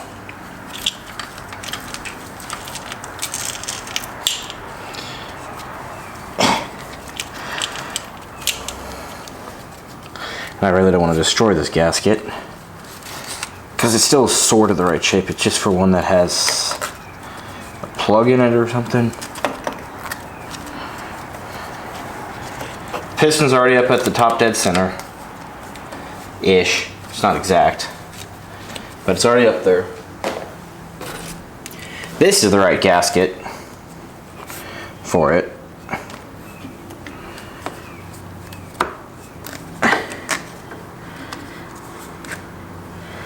Yep. And it looks like it fits a lot better too. Now I just need to get the chain. Right orientation, and get the gasket to seat there. Okay. So now we're gonna put the cylinder on. Typically, you would want to use motor oil, but I'm using WD-40 just because I have tons of it, and it's not gonna hurt it.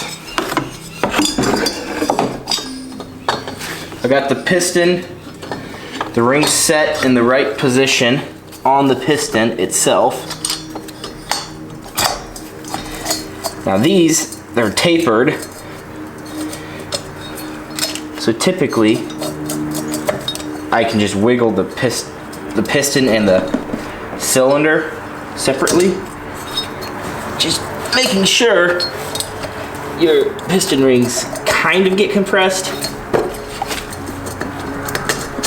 And then, bada bing, bada boom, she goes on. And this is with the new, brand spanking new timing chain that I got for this thing. All because the old one was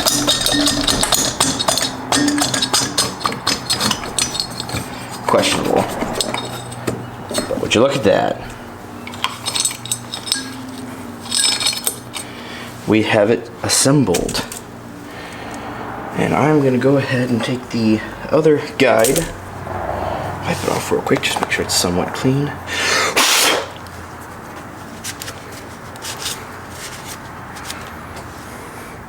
And get her planted in there. The next step would be to get the head prepped. But seeing as there isn't a whole lot to this head, and the valves appear. Okay, I'm not doing anything else to it. I'm not going to put the timing chain tensioner in until I get it squared. Jeez, sneeze. Where did I put that head gasket? Here it is. So this is my brand new head gasket.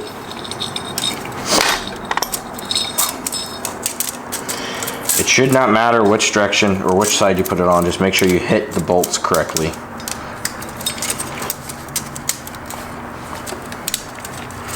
Maybe it does matter. Didn't think it would, but it might. Oh, it definitely does. Yep. Yeah, that's right, because those 2 bolts are there. So once that's on, I can then take... I want these 2 washers out of the way because I don't want them to fall into the engine. And then we can take this, because there isn't anything to prep this for because it just goes in. And then we can slide her into position.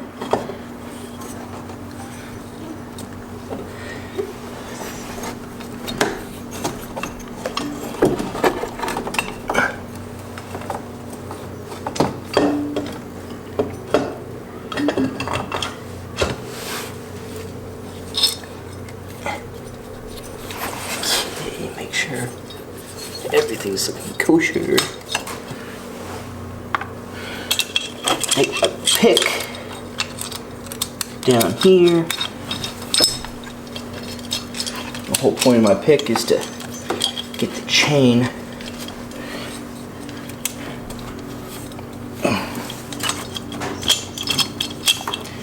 up and out of the way. And now I can actually take my little screwdriver and get it removed.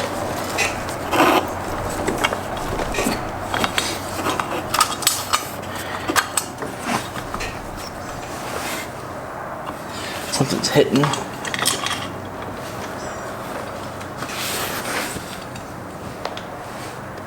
Oh, well, that's why.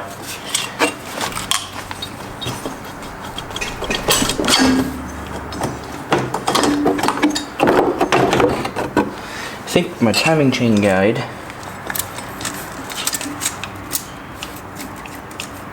is not seating right.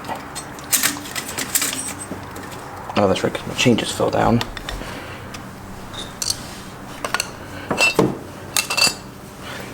It's not going to let it go back.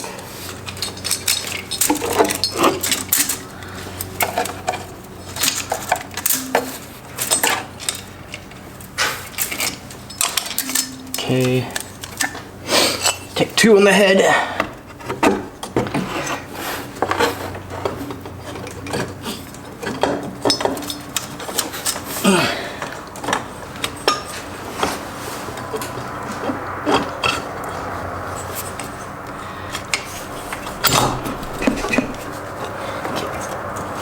Tell what's hidden.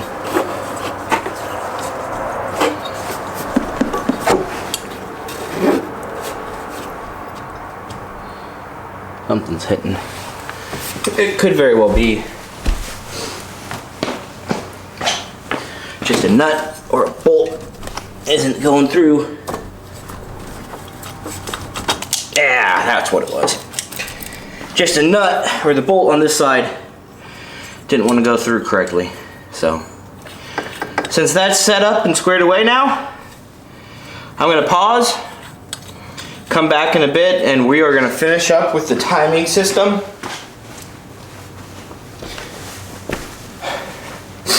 Oh, forget. How does this engine tell TDC? I think it's on the other side. Yeah, it's on the other side. Awesome. So, I'll pause. We'll come back when this thing is ready to be put back together, but for right now I'm tired, I'm gonna go take a break. So, adios.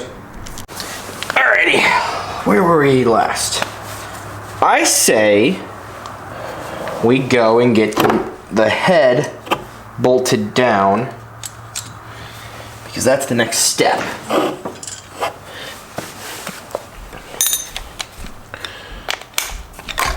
Which we have.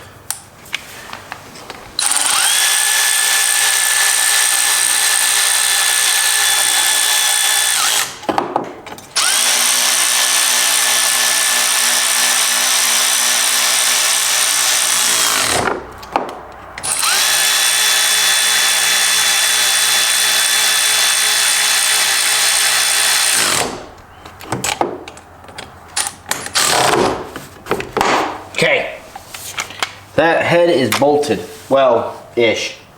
I've got 2 socket-headed caps, acorn nuts, go on the inside, and 2 that go on the outside.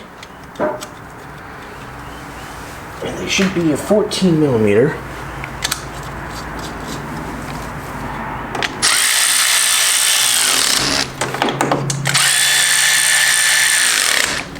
Keep in mind, this impact or this wrench does like 15 foot-pounds of torque. Not much at all, so there's no harm in it. I do gotta jump to the other side. It's just easier access for me over here.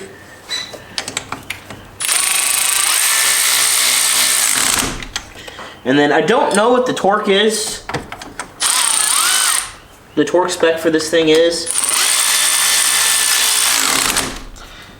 So we're gonna have to Google it.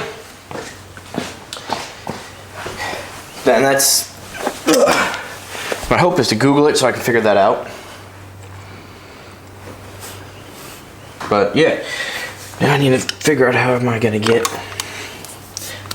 my new timing chain up here.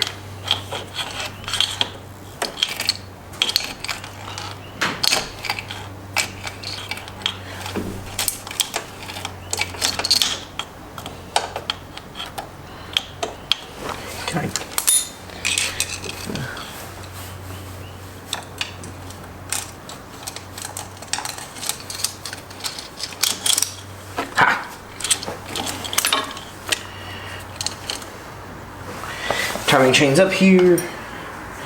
I don't think I have to worry about the tightening the nuts for the actual, what's that called? Head at the moment. Just because, first off, I've got to get the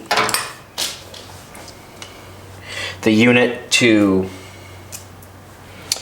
I gotta get it in time, and then I'm gonna torque the head, and as long as I don't put the rocker cover on, I can torque the head bolts correctly. I've also got to get these put in, so bear with me. My wobble socket.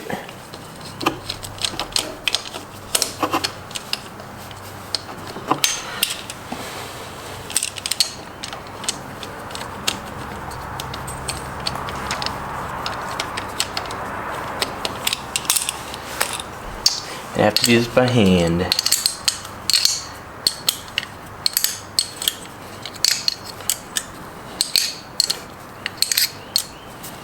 And these are only used to hold the base gasket and create a good seal.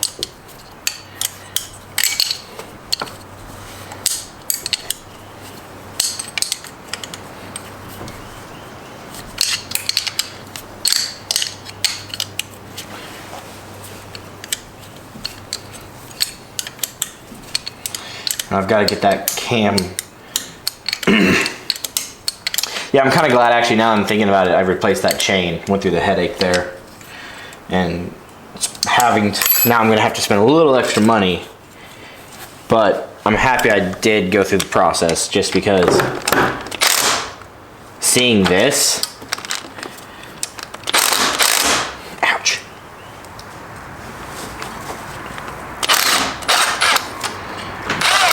This timing chain or the old one was worn out. Fudge nuggets, get back in your little groove.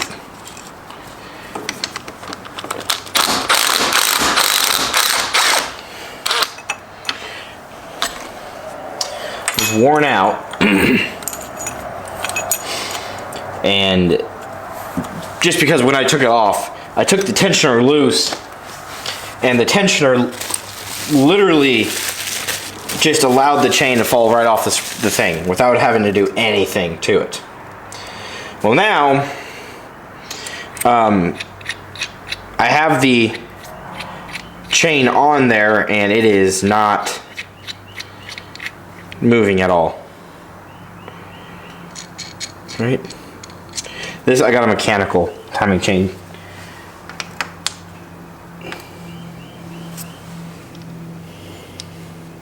Which is actually kind of nice.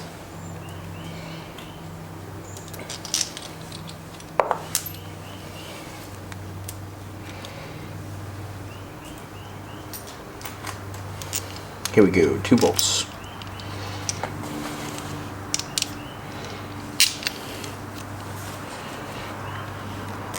So I have the mechanical timing chain adjuster backed out all the way.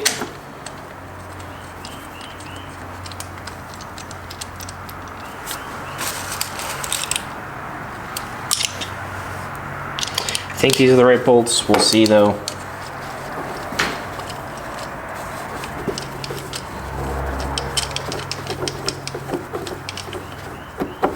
Nope, not the right bolts. Because these are too long.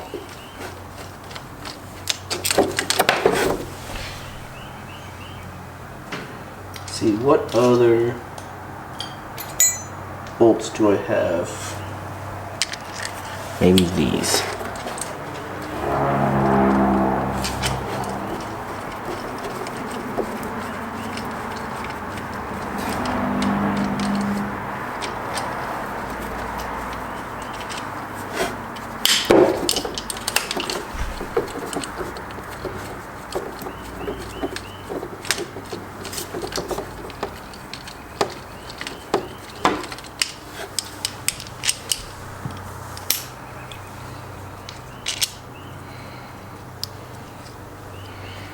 You know, I don't think these bolts are timing chain tensioners. For that. Did I put it with the timing chain tensioner?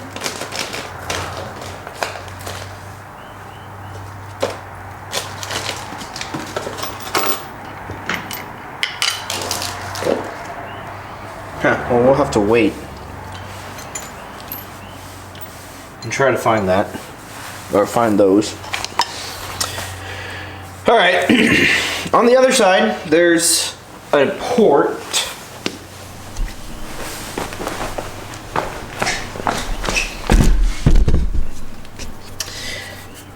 Down here, I'm gonna move some stuff out of my way real quick.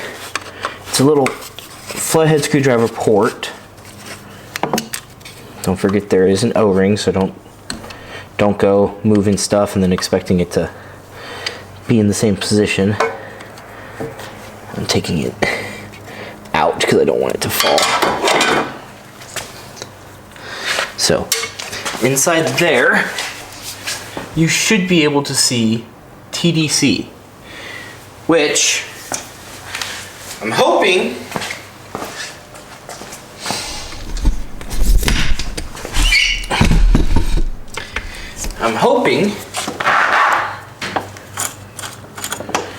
my Kickstarter, well, actually, normally I can get, can I actually get on this? So Hondas in the past have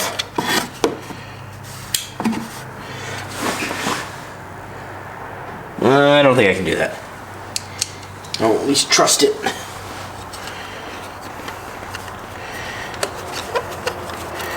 Let me yank this. Let me get this cover off because I think there might be a cover right there.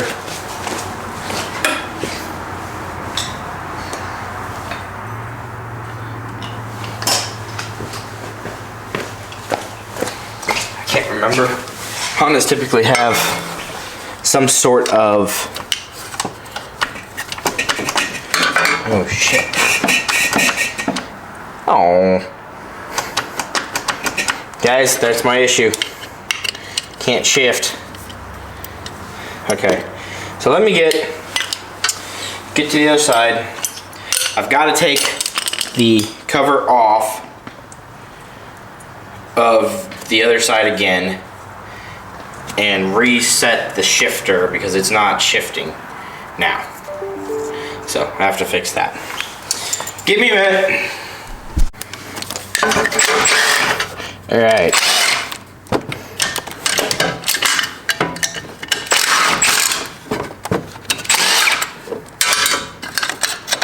Nope. No way. How the heck do they expect you to get that set to the right timing? Can't believe that.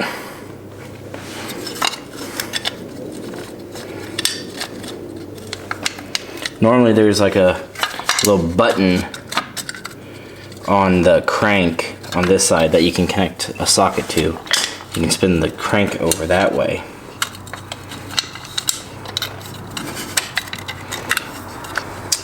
But no, not on this. Unless they're expecting you to do it via this port right here with a Torx bit. I just don't like the idea of a Torx bit going through the whole compression cycle. It doesn't sit exactly great with me.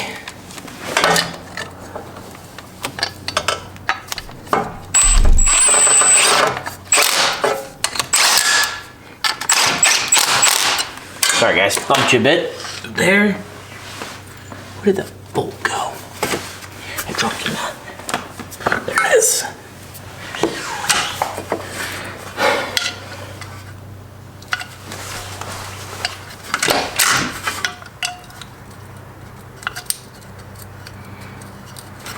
Started. Okay.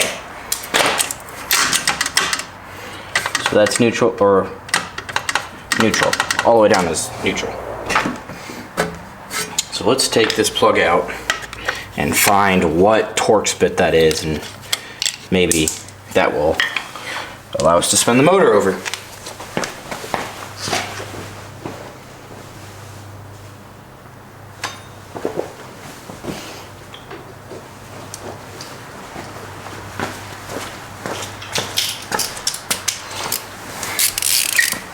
My thoughts were T25.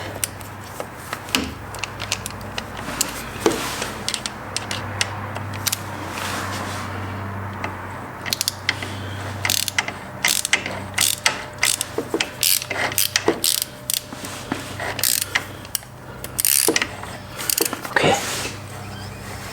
Yep, T25.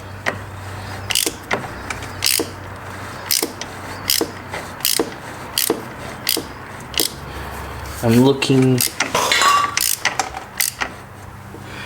to get a better light so I can see.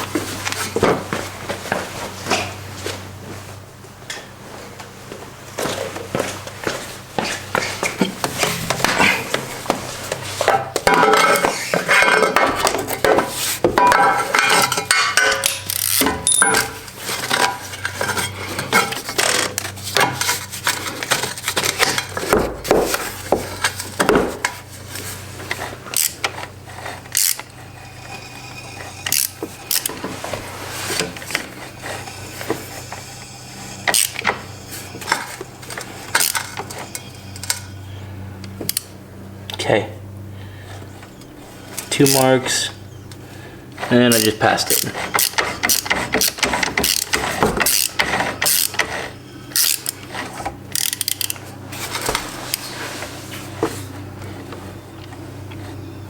So it should be a T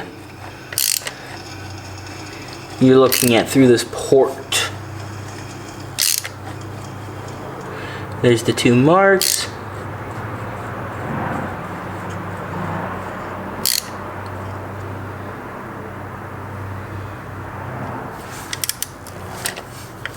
And you can only go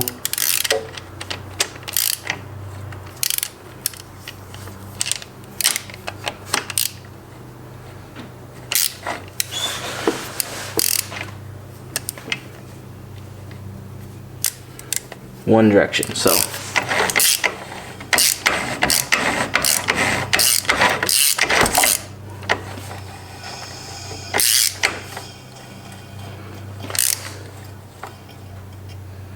okay, now that that's set there, let's go to the other side and set the timing chain.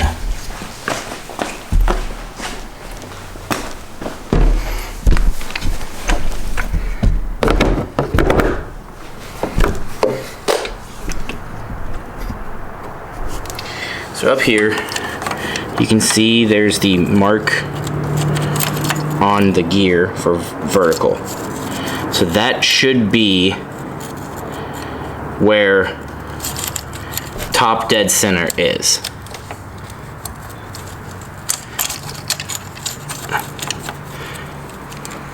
And it is really kind of a challenge sometimes to get this on, because you got to get it right.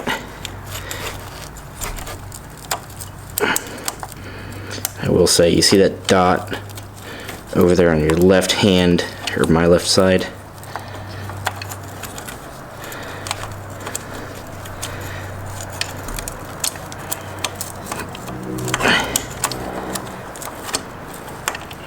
Okay.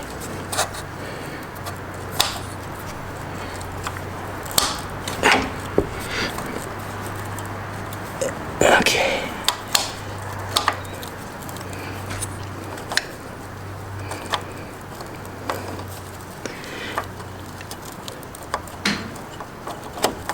There we go. Since that is perfectly parallel.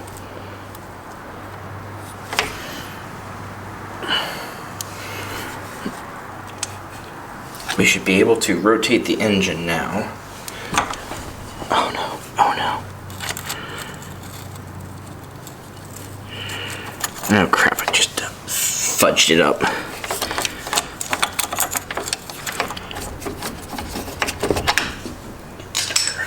Kickstarter, move down the way. Okay.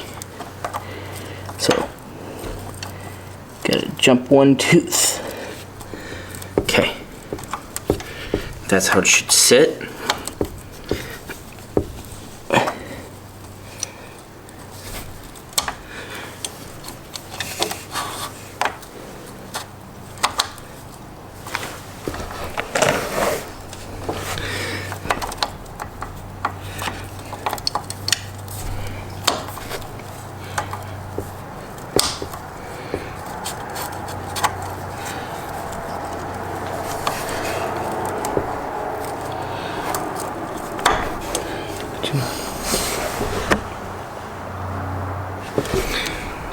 So I've had this before, and I don't trust myself enough.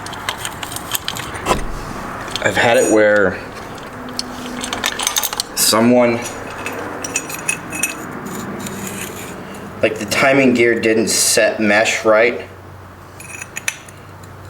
with the thing, and it sheared one of these ears off, and those are expensive to replace.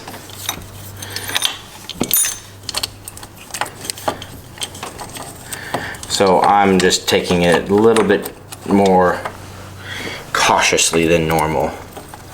Normally I just go ram around it on because I'm a hooligan, but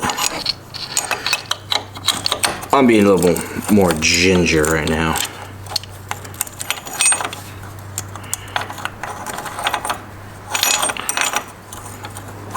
So intake or dot to the left side.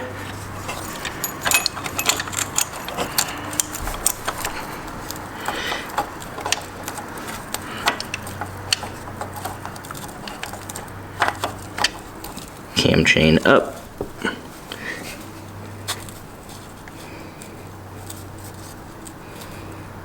Okay. And this is where I think it's just not stretched enough. Okay, so now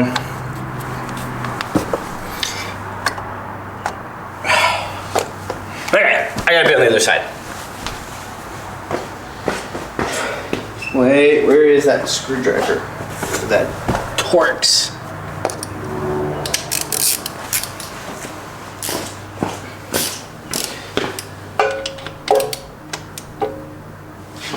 Okay.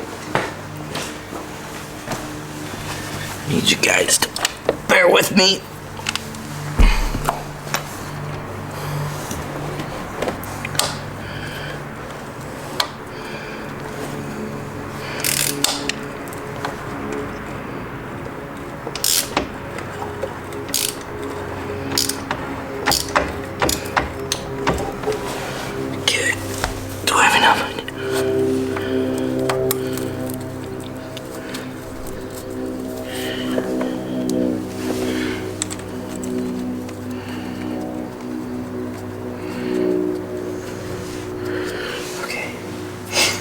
got that one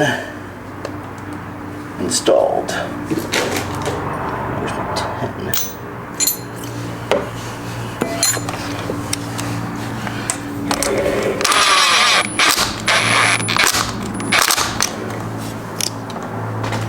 Taking it easy, don't worry.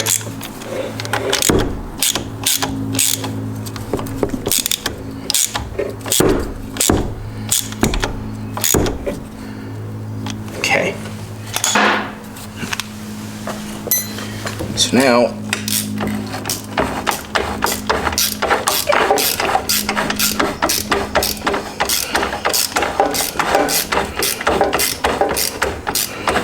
get the other side screw. Screwed in.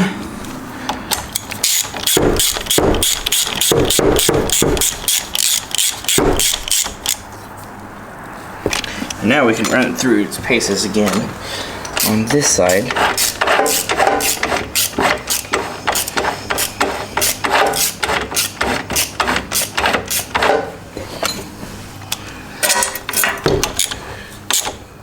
There we go, that tightened up now. Perfect. So timing chain's on. Man, it's got good tension already. I don't even think it really needs a timing chain tensioner. We're putting one on though. I'm not going through all this headache just to not put one on. And have it fail on me.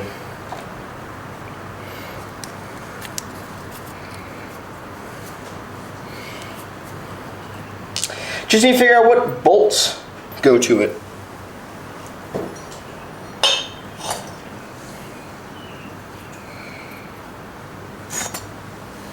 Okay. I think I found one that goes to it.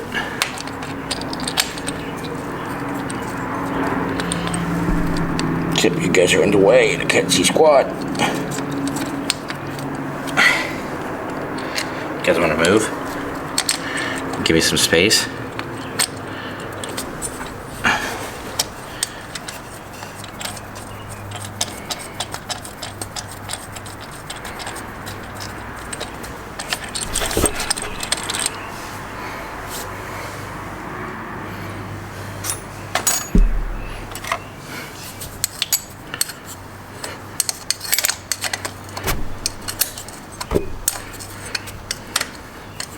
Missing a bolt there, but we'll find one. Until then, I can at least run this down.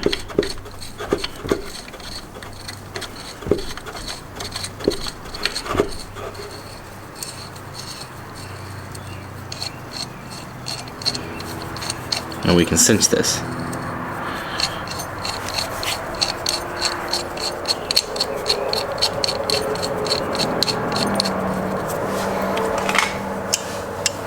I know, I'm right tool, but it works.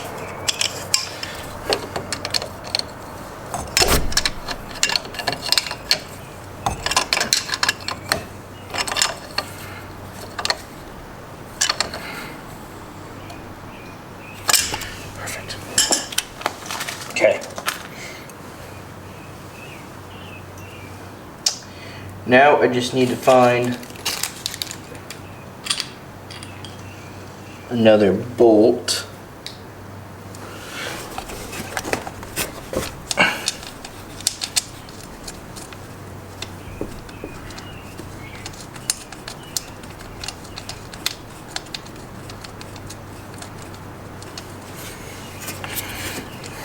Ouch.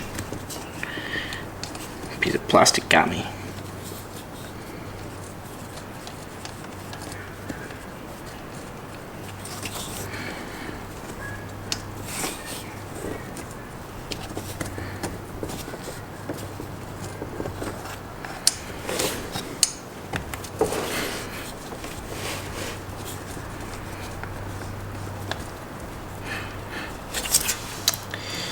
That one started.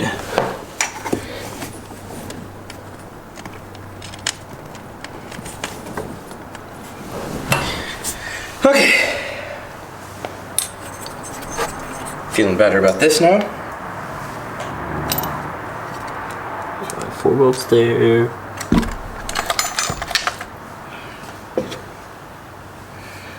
I do not know what happened to my bolts for the tensioner. Anyway, we will deal with that another time. I'm going to install my head. I don't really think this needs a gasket, but I'm going to put a little RTV on it.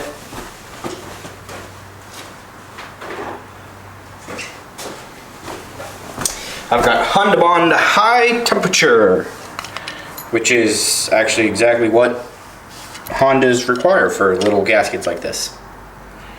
I'm mainly going to put just a very light skim coat on the whole thing. I'll show you what I'm talking about here in a second.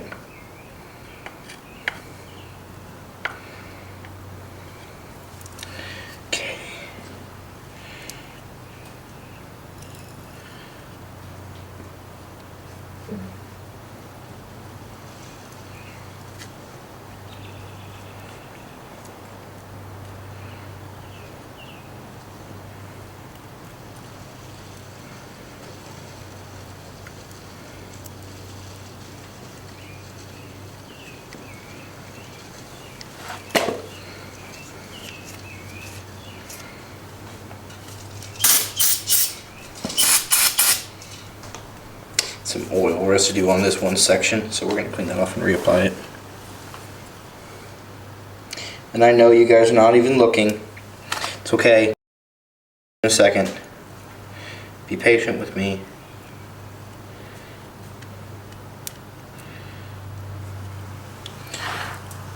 So you can see it's just got a very, very, very light coat the entire way around.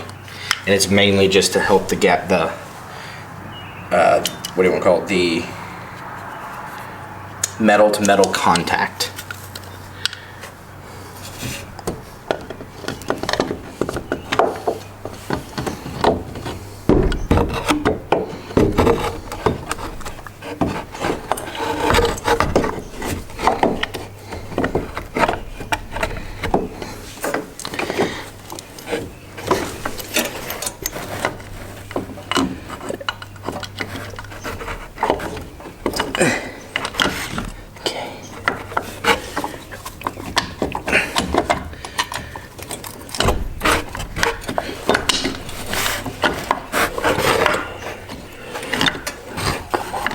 Sorry guys, you're in the way. And I gotta get it. There we go. Gotta get it squared.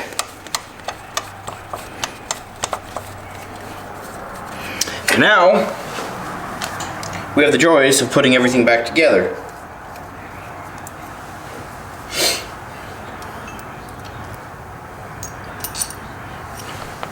These go there if I remember correctly.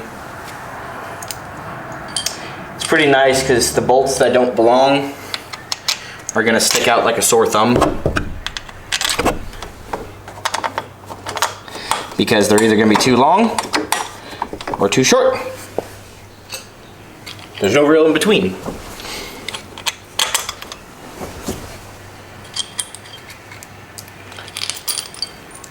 I absolutely love Hondas for that reason, because you can literally, I'm pretty sure they dummy proof most of their products that they produce.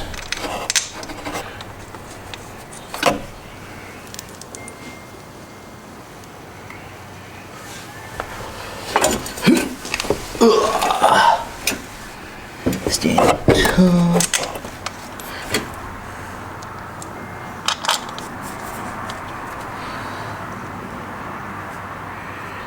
Nope. Doesn't go there. Don't think that goes there, but these four should go to the covers.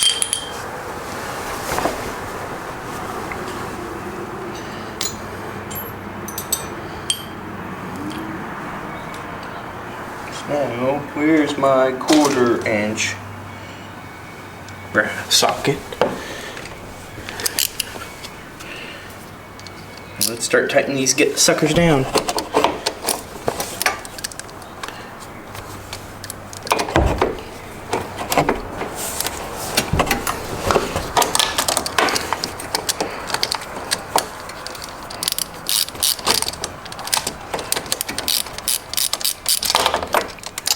I had a really freaking nice snap-on ratchet.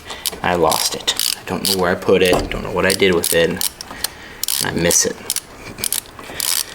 Because it still is the best 1/4-inch ratchet I've ever owned. I would highly recommend it to anyone who wants a good quality ratchet.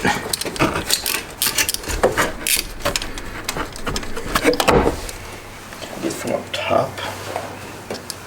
Where's my handbags over there?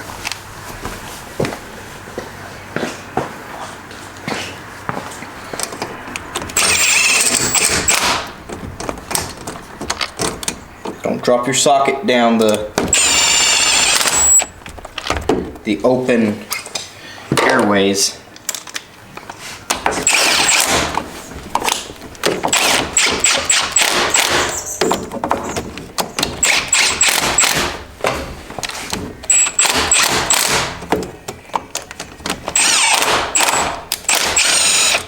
That's not right. Shit! Why did no one say, you forgot to check the head bolts? Torque your head bolts. No one spoke a word. They just let me get that all put together.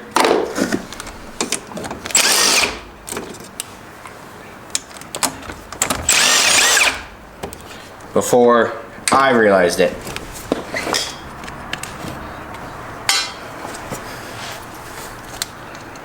Actually, that can stay in there because that's on the head itself.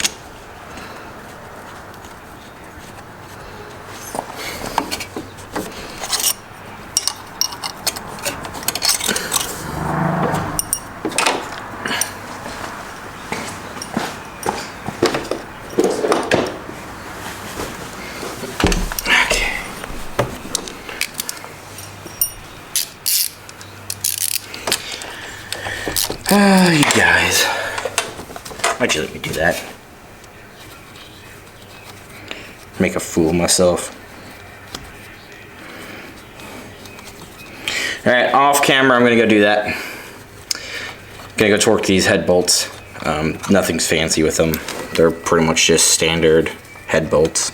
I am gonna have to Google the results though and figure out what level they need to go to. Because I do not know that off the top of my head. And we're gonna have to know it if I plan on doing it right. Okay. Oh, that's so frustrating. You guys couldn't tell me later or earlier. Whatever. It's done. It's off. Alright, be right back. Well, guys. Idle's not perfect, but it's much better than before. It's running pretty good. I didn't clean up any of it, so it's still oily from when I flooded it with oil to kind of fill the camera. Checks, we do have oil pressure, so we are good. I've just got to figure out, I think the front brakes are dragging, but that's going to be good. Tear it apart. Clean it up, put it back. Other than that, it's pretty good. Still a little bit of smoke. But man, much better. And yeah. So I think we're gonna call it. I will say, okay, let me kill it. I will say, I tried to, off camera last night, I got it all put back together quickly just because my wife was wanting to go see my parents. I had to go see them, so had to get it quickly together. Well, in the midst of that, I realized I put the cam in the wrong position when starting. So my timing was 180 degrees off, which what happened was I felt the exhaust was sucking in the carburetor. I could hear it kind of blowing out. So I knew something was wrong. Well, I took it back apart today, put the timing chain and timing back in the correct orientation, with the dashes lining up with the cylinder head and the dot on the top. And the camshaft has to be lobes facing down. So lobes facing down, dot on the top, and the hash marks or dashes lining up with the cylinder head's like gasket area near the timing chain. Once you do that, it'll be perfect, no problems like that. I should have videoed it, but I wanted to get going. I want to ride this thing around. I've got some fun things coming with it. So thank you guys for joining me. I hope you enjoyed the little video. This might actually get incorporated. I don't know. I'll figure it out. The first video to now might just do one video instead of two, but we'll see. We'll see how it goes. I might, whatever. Thanks for joining me. I hope you guys enjoyed. If you don't mind, please like, comment, subscribe. It does help the channel out, and I really do appreciate it. I like working on these projects, and I think they're a lot of fun, especially bringing something like this where it had no rear tires.